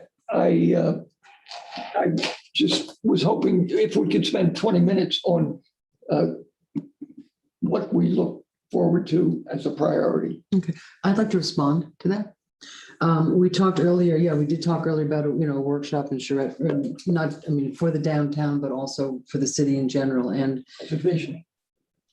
Yes, let me just keep going, if you would. The city owns a large parcel of downtown property at this point, which is the focus, I think, of, in terms of priority with development, priority with the visioning of the city, that downtown is a very important piece to talk about. So in terms of priorities, that would that would be one of my priorities. But in the bigger picture, I would like to have this as a broader than a 20-minute conversation between us. I would like to have, and I've listened to a presentation and I have shared that with staff, and I believe that they've actually listened to it, to have, when we have a very public process of facilitated, again, I'm going back to the, how public meetings fail, and then not having that experience, because it's easy to say, we all want to sit and make sketches and do Post-its about what's important, but how does it really work that we don't just, because I've been to so many charrettes and there's a report on a shelf this is the beach one, this is the parking one, and nothing ever happens. So I'm with you. We need some action, okay? But what I'd like to do is to open it up. Well, number one, we're all very new, and we are hopefully in the next couple of months going to have a new city manager, which is always bittersweet when I say that. A permanent city manager, a new one. So, in terms of us coming tonight to say, this is my priority. I would actually entertain, what I'd like to do with your suggestion is just because we have 20 minutes, if we want to do it right, to just say what's your top three? Everybody just put what are your top three things that think about when you think about priorities for the city? Right now, one of my priorities is getting through the budget session, learning how a budget works and learning how we're going to, where we're going to get the money and how we're going to, and then we know actually what money we have to spend on things, and where money would come from. So I don't want to, overrule anything, but I also think that we should, this is a bigger project than just, 20 minutes at the end of a longish meeting. So does anybody, and Commissioner Stokes, I do remember your name. Yes. Thank you. There's a certain urgency to some of, I'm not going to say, these are my top three priorities of what I want to accomplish over the 3 years, but there's an urgency to some of these things. Right. We're seeing a lot of developments cross our paths. I don't think our CRA project should be able to go through if we don't have some component of affordability baked into it. I really like the idea of a third, where you can get people of all different incomes mixing together and working together and all living in good conditions. And that's something we have not had a chance. I do feel like we're put on the spot a lot. These projects are in the works. They're here. They're not the projects we would have started. But the longer we put off this conversation, and I especially think CRA district projects that they're working with, my priority is to have a clear message of what we want up here, so we don't have to go through all of this. Okay. And when we look at, we do have all these budget sessions, and it's like, when do we squeeze that in? Another priority is making sure that we're doing everything we can to work towards becoming an anti-racist city. And we have things in the works that, don't require us to do anything. It requires other organizations going out into the community. And they're the ones that are going to be putting together the outreach for us that we're going to partner with. And we have a blocker there because only one person up here sat through that real training. I did. And it wasn't finished. But you didn't participate in it. And it wasn't, so that, we have a blocker there. And that was, that was a good attempt, but it was like, the League of Cities comes in and gives here's our, forgive the expression, spiel about racial equality. It was Racial equity. It was not as interactive, and it needs to go out to the community. It was fine for the commission to sit and listen to it, but you're right. We need to get it out into start that up again. But it's like we look at our calendar, and it's like right now we have staff making those decisions of what is going to be our next. I think that was maybe Commissioner Robinson's point is, like maybe we need to weigh on the next open slot in our calendar. This is what we think is the most urgent thing. Like, I'm not going to say that I'm deprioritizing the pool, or I don't care about it as much. That's fine. But so how do we make sure that we're getting the things we need done in an open way so we can talk to each other about what I think the CRA is my priority. We need to get some sessions together. I appreciate the one-on-ones. Everybody's going and talking to the CRA. I don't by any means think that we just need to get aligned. I'm not saying anything bad about them or anything else like that, but there's been no communication. Right. Or very little. With all of us in a room together.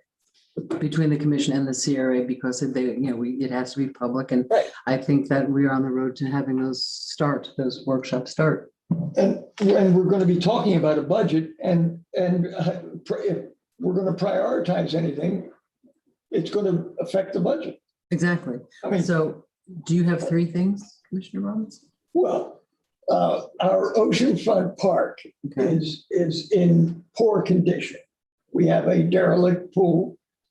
We have grossly underutilized real estate on the second floor.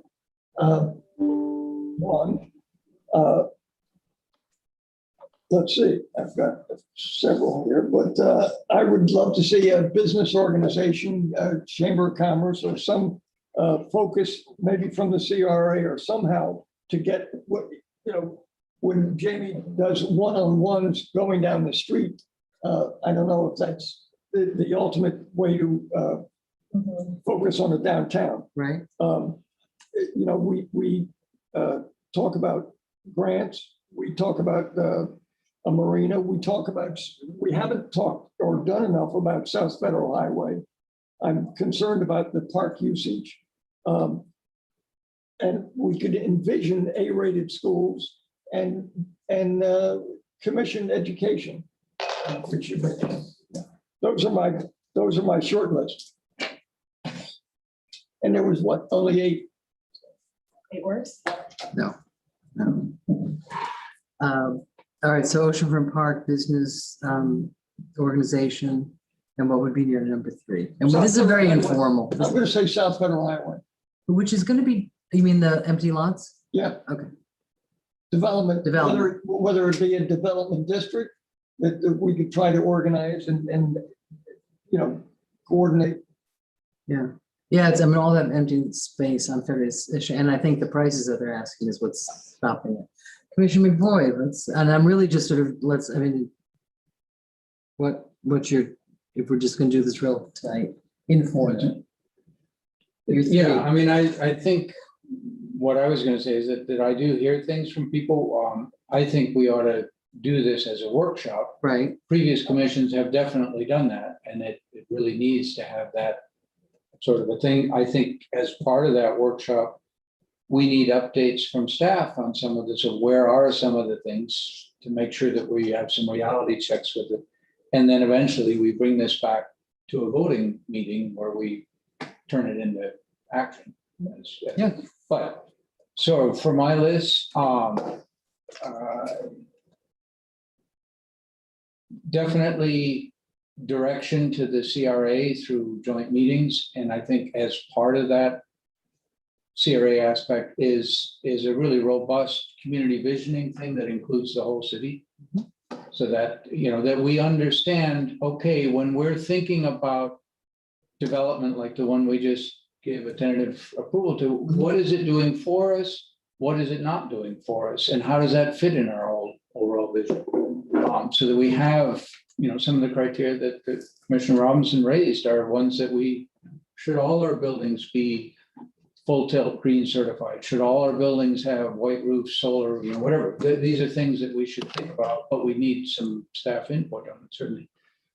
Definitely some sort of action on the racial equity at the level of the city, certainly.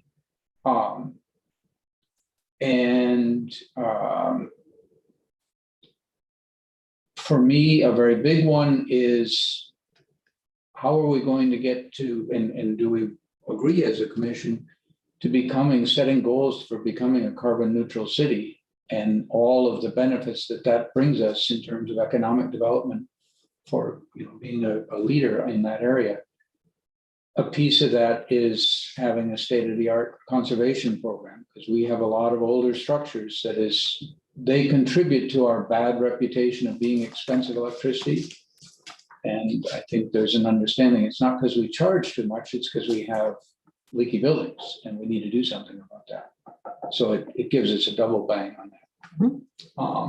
And then there's sort of a broader category of, I called it amenities or desirability at the level of the city. We're building all these new, or potentially building all these new things. What do we have to offer?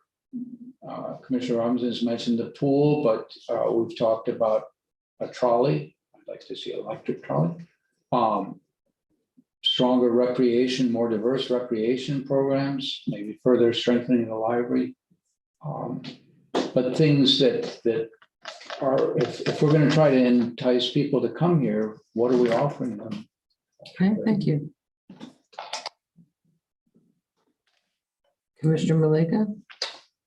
One of the things, since we're talking about the stuff before budget, is cost of living raises across the board for our employees, not non-union employees specifically. You guys all brought up CRA. I'm going to piggyback that with a feasibility study to redistrict the CRA down Federal Highway to include those empty lots, which they are not there right now. Business incentives. And also restructuring of the commercial fees through electric, utility, and water. Said the rates that we charge, the commercial rates? Yes, ma'am. Empty rates as well as rates for people who are contributing to the economy. And green market relocation and negotiation, which will be coming soon through the attorney's office and through staff. I'm sorry, through the attorney's office and staff that we're in the middle of negotiating the green market. Yeah, being moved. Can I add, if Commissioner Lega's done, I'd like to add one too, because I think I gave you two on my list. CRA and affordable housing, as well as anti-racism are important. Another thing super important to me are expanding our partnerships or coming up with some way of dealing with social problems better than we have.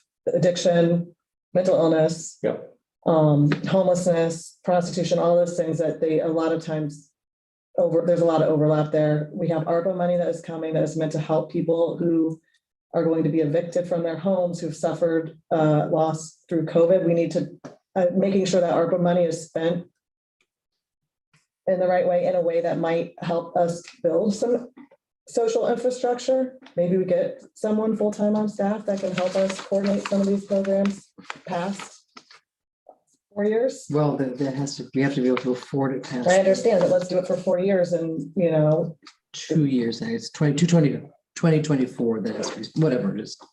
Yeah. Yeah. Okay, I mean, no, and no, take it. we need, obviously, we need better outreach. We all heard from the CDBG meeting that people were very frustrated that they didn't have any input in that money, which is a very small sliver compared to ARPA. And we just showed up and said, here's your 3 projects and choose. And we know that's the frustration of our community. We promised to do better, and we have to do better with ARPA. Oh, yeah, ARPA's, a lot of people are gonna be coming to us. with And their- we're going into budget session in 2 days, and we haven't had a single discussion about ARPA between the 5 of us or the public. I have 2 comment cards. I have a comment card as well, but before we go to that, we have our city manager. I can back clean up. I mean, if you want to go ahead and take the public comments. We haven't heard the mayor's priorities. You know what? Everything on here is important. I'm the facilitator. Everybody here has said something important, so I could add this or that, the pool's important, this or that, but everyone here has a good list of valid things that I don't know that my list would be any different. So You're a great leader. oh, thank you. This is about us, not me. Yes, City Clerk, would you please read your public comments? Yes, the first one is from Nick Paolucci on the topic of commissioners' priorities. I would like the city to be more transparent about its priorities for the $16 million in ARPA money the city is receiving from the federal government. This money is intended to be put towards relief and economic recovery efforts post-pandemic. As a city with high poverty rates, it is crucial that the money be put towards the prevention of evictions and homelessness, and to help guarantee financial stability and social well-being in Lake Worth Beach. Other cities across the US have already earmarked this money for things like affordable housing, establishing renters' right to counsel, fighting food insecurity, workforce development, childcare assistance, homelessness and mental health services, etc. The Brookings Institute has released a report about ways the cities can use this money to acquire properties for the purpose of housing stability before the large private equity firms like Blackstone buy it all up in what many are calling the post-COVID land grab. It's up to the city if this money is used to vacuum wealth upward or to properly use the money to mitigate the economic impacts of the pandemic on our residents. Our new commission all ran on increasing transparency and inclusivity. What this relief money is used for is something that needs to be as transparent and inclusive as possible, and should take place in a public workshop.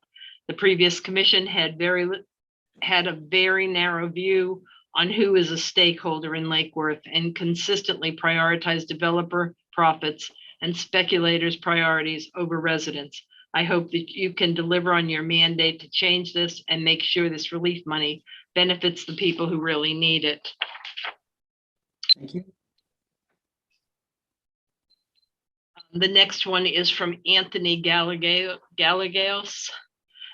Among the many difficulties unhoused people face, deteriorating physical and mental health, difficulty in finding employment, or if already employed, maintaining employment, and an increased likelihood of encounters with law enforcement and the carceral system. Persons who are evicted also receive an indelible mark on their record, making it extremely difficult, if not impossible, to be able to rent anywhere else through conventional means. For those or underemployed, either because of or made worse by the pandemic, there remains a lingering precarity expressed most acutely in the form of housing and food insecurity.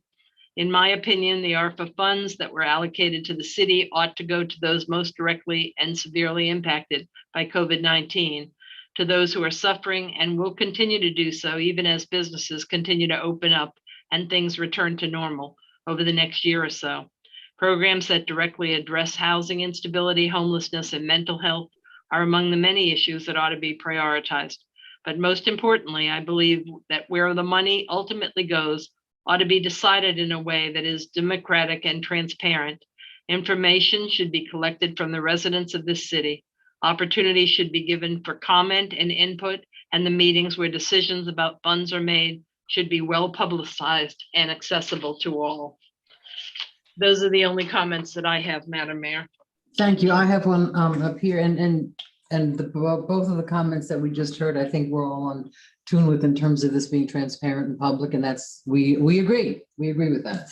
This is from Kara Jennings. Please schedule a workshop on this issue, which we agree with. This is a critical conversation that typically is done in a community workshop setting. When discussing city priorities, please, the following issues: 1, addressing racial inequity and white advantage in city policies, procedures, and budget allocations. 2, addressing the ongoing request of residents who have had many vigils at City Hall to fund community concerns by reviewing and adopting the PBSO budget, which uses more than 40% of our budget. 3, pause the large development push to allow for public input on overall comprehensive impact these developments will have on our community. These are all things we've spoken about. 4, create an energy conservation program to reduce electric bills and rebrand our publicly owned utility as being a leader in conservation. We need innovative leadership in our utility. And number 5, review the CRA's future development plans and provide more oversight. Thank you, Ms. Jennings. And I think that's the end of public comment.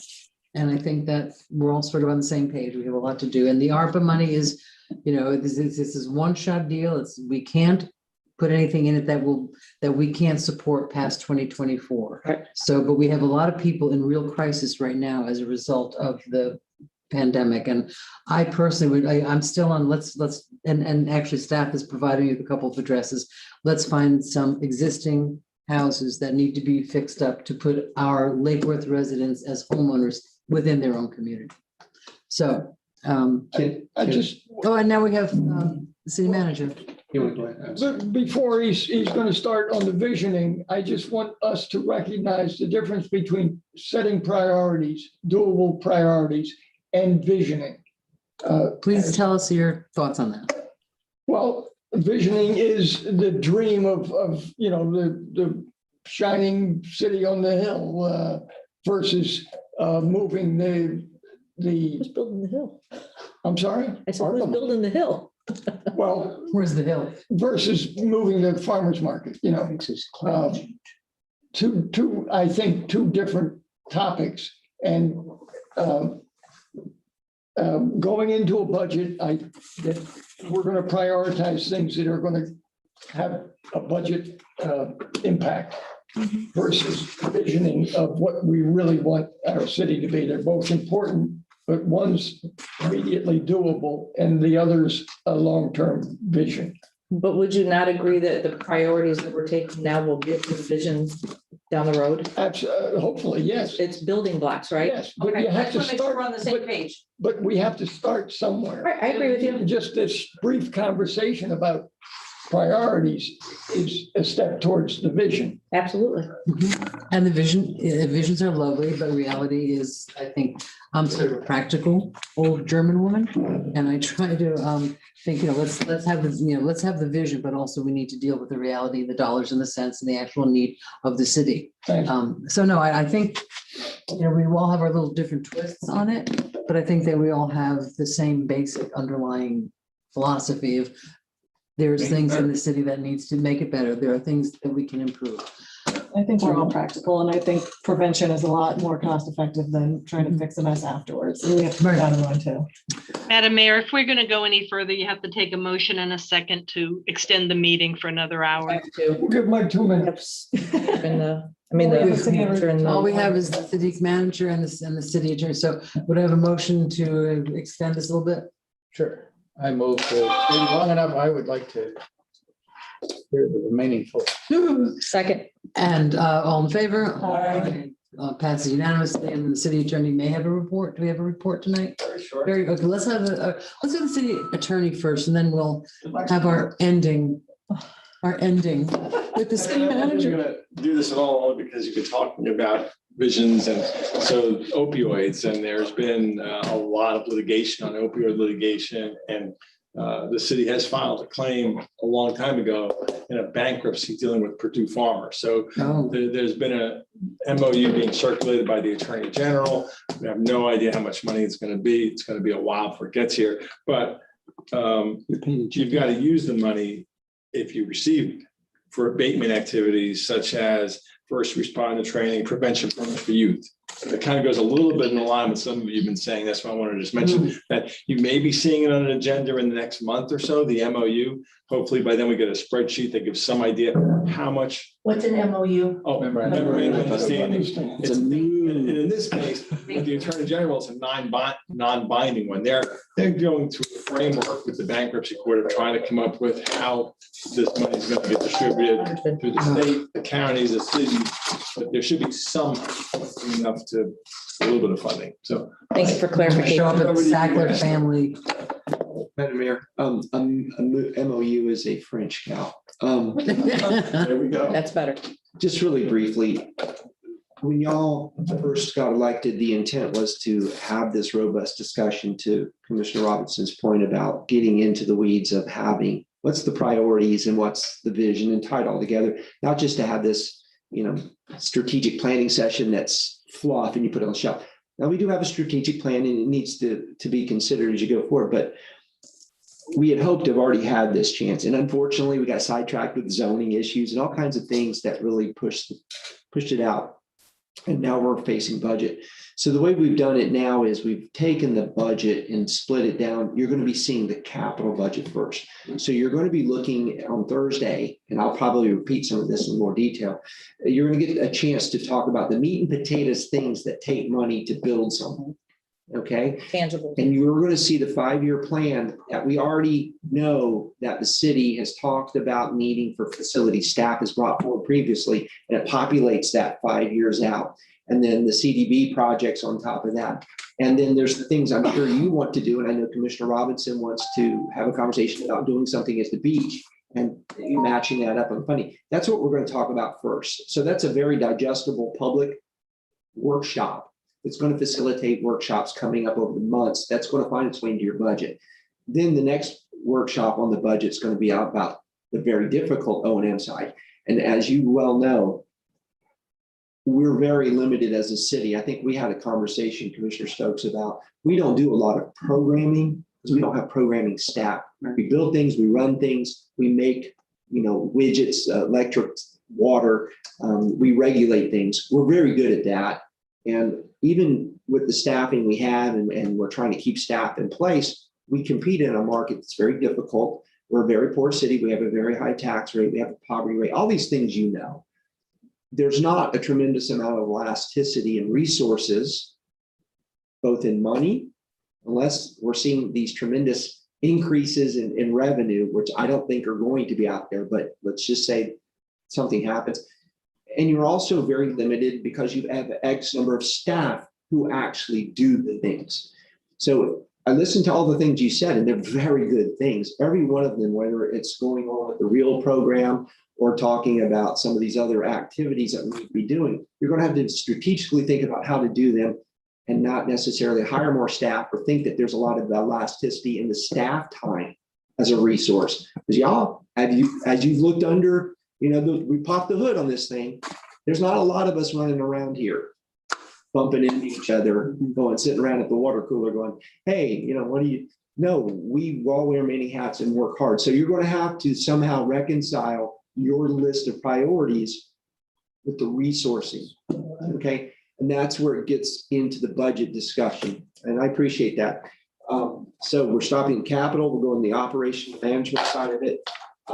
There's a lot of things y'all didn't talk about that I know that if I bring up, you're going to say sea level rise. That's a huge one. But each one of those things takes years of lead up.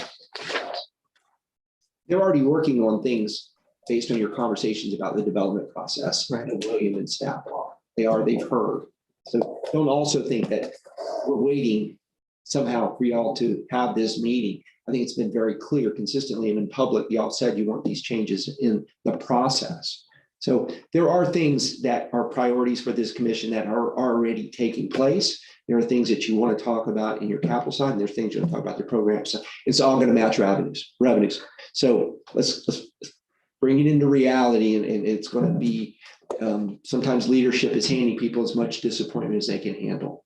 It's a difficult job to be in your seats. It's going to be difficult picking what thing. It's going to be a very small list because they're all a lot of resource.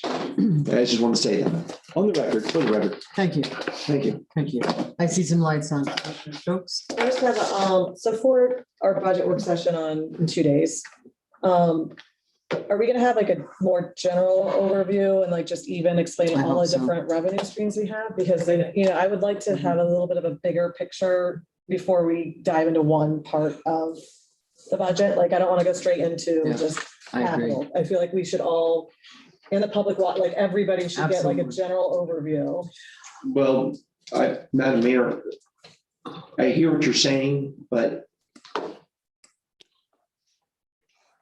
capital discussion is very limited because the types of money you use for capital expenses are limited.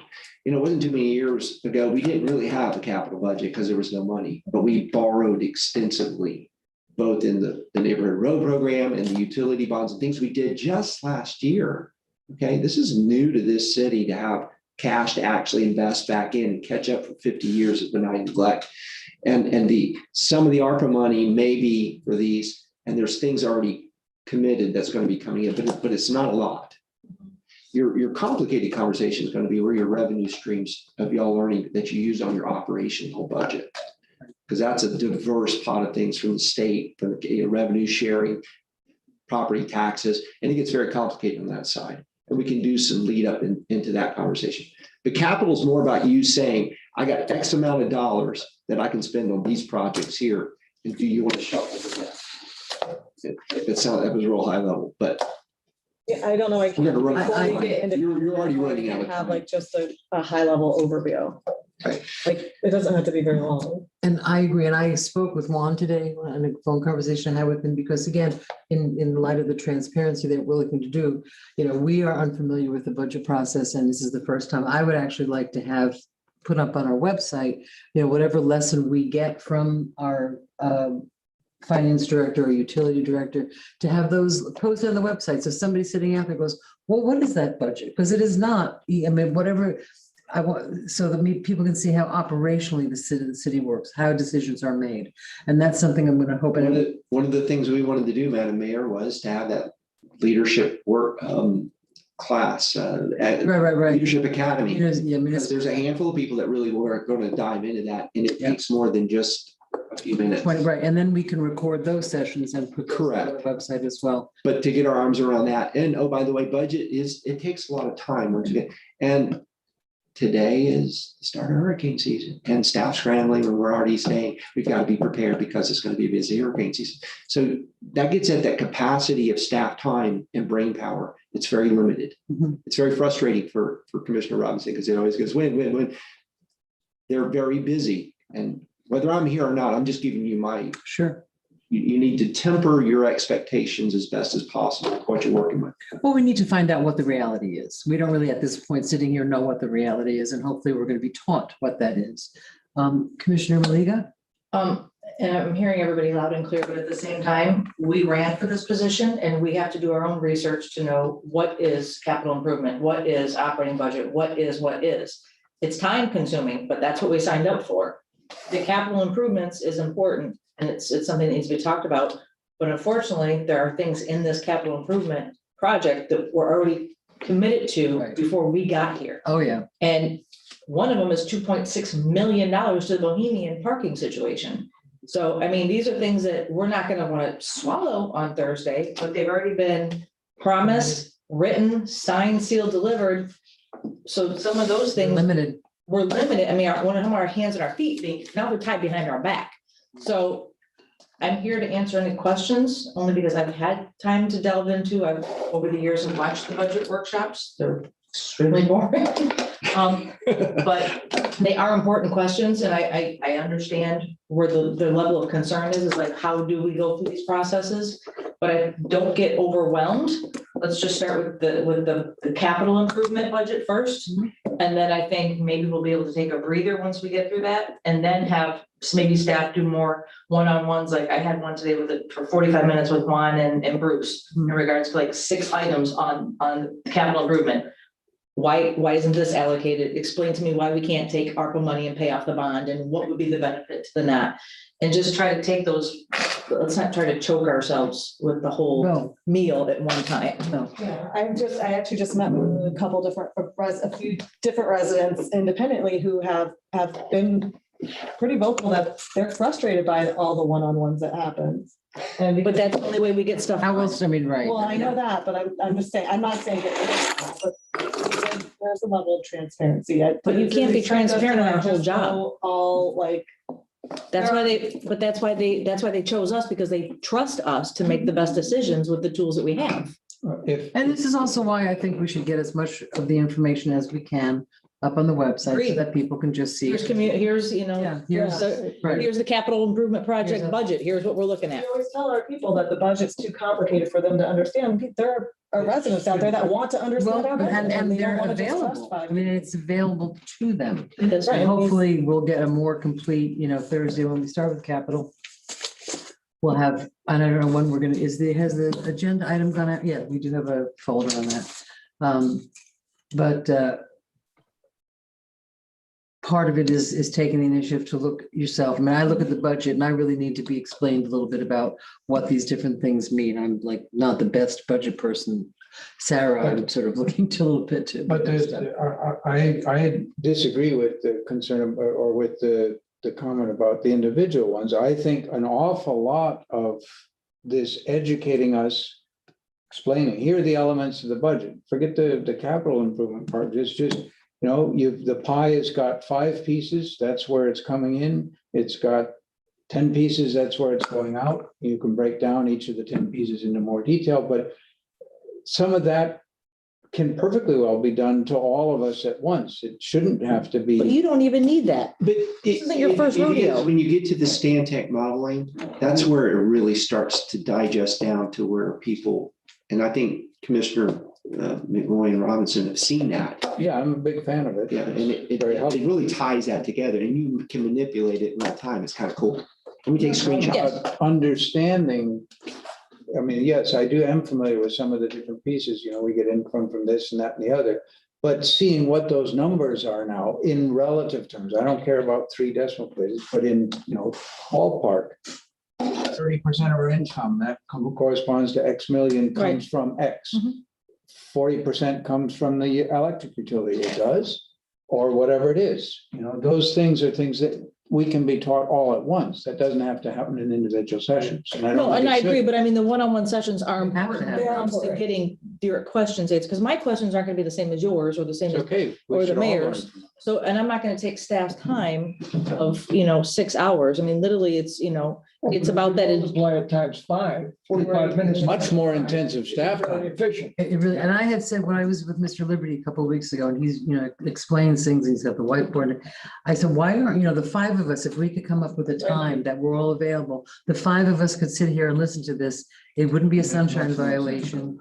And we could save staff time. I mean, he's, every time I meet with him, it's a long time and it's really helpful. I'm learning a lot. And Chris might have a question that I didn't have, Right. that I wouldn't have known. to Right, so ask, we can do that at a from each meeting. other. But the individuals, I'm not course. discounting the individual, but I think that we could also be. That only works if y'all are willing to meet during the day. Right. But you're Which not. half of us, No, we can't. So it's a great answer, but it's not practical or logistically possible. It hasn't been up to this point. And unless y'all are willing to start meeting and taking a whole day, and because that's just one piece. It'll take a few hours. Oh, yeah. This is complicated. 6. But then let's go down these other policy conversations. Sure. I tell you what, we could make y'all full-time right now. It's Meeting pretty much occurs- full time. It's pretty much. No, I I know. mean, genuinely, you could. Yeah, no, I'm, To go at the pace you're going right now, you could. Now, I don't think that's reasonable. I don't think you're going to want to do it. I don't think anybody expects that. But you're getting a lot of demand for information and for education. And there's a lot of assumptions out there that I'll tell you, they're dead wrong about what goes on in this city hall. And like I said, you get into the nitty gritty of it, it ain't glamorous and it's not rife with, there's not gold. That's faucets sexy. down in the bathroom, it is what it is. And y'all have to just manage those expectations as best you can. And it's a difficult job. So yeah, it is. prioritization now more than ever matters, to his point. This time's going by. Right. It's clicking away. Yep. With each day, it's like, oh man, we didn't get to that yet. Or we were too busy. Well, And you had another item that bumped off this agenda. Yes, we did. You'd still be in the weeds on it right now until about 11 or 12 o'clock. Good. Yes, we would. And actually, I'm very grateful for that because I have gotten some questions about that project that I'm hoping that we can address to staff before we get to the meeting next, on the 15th, which I is. hope it's a hell of a lot better than the one we just approved. Okay. So. Motion to adjourn? Do we want to set a date or work towards a schedule for a workshop? Don't we already have one scheduled? Visioning, whatever you want to call it. I think the managers, we need to find out the budget a little bit. I mean, I don't know. It's, we can sit and talk about what the priorities are, but if we don't know about the money, it doesn't really, it's sort of theoretical. Well, I think you can make arguments either way. I think it's I'll do whatever important. y'all want to do. Concurrent. I'll do what all You can't consider these costs without saying you're going to bump something, eliminate something, or move something, and that's just the nature of prioritization. But if you want to do that, why don't we come back to you with some dates and times based on your schedules to find that specific among the budget workshops. Do we have anything next Tuesday? 'Cause I don't see anything on my calendar. Is that Next Tuesday, Wait a minute. I don't see a meeting or anything. We'll get with the clerk and with Sylvina in your schedules, and we'll populate and push something out. We'll have that conversation. CRA is next week, What time? We got to be careful not to bump. 6 o'clock. There's another restriction on time. That's hard. And And the night of the 10th, I don't think we have anything, which is next Thursday. But Kim can't make it. I can't. Yeah, I have, Next week. I have. Okay, never mind then. Motion to adjourn. Fine. Can you give a second? Okay, all in All favor? right, who made the motion? I'm sorry. Commissioner Maliga, Okay, second, Robinson, thank you. very much. Thank you. Well, Mike. Go for more.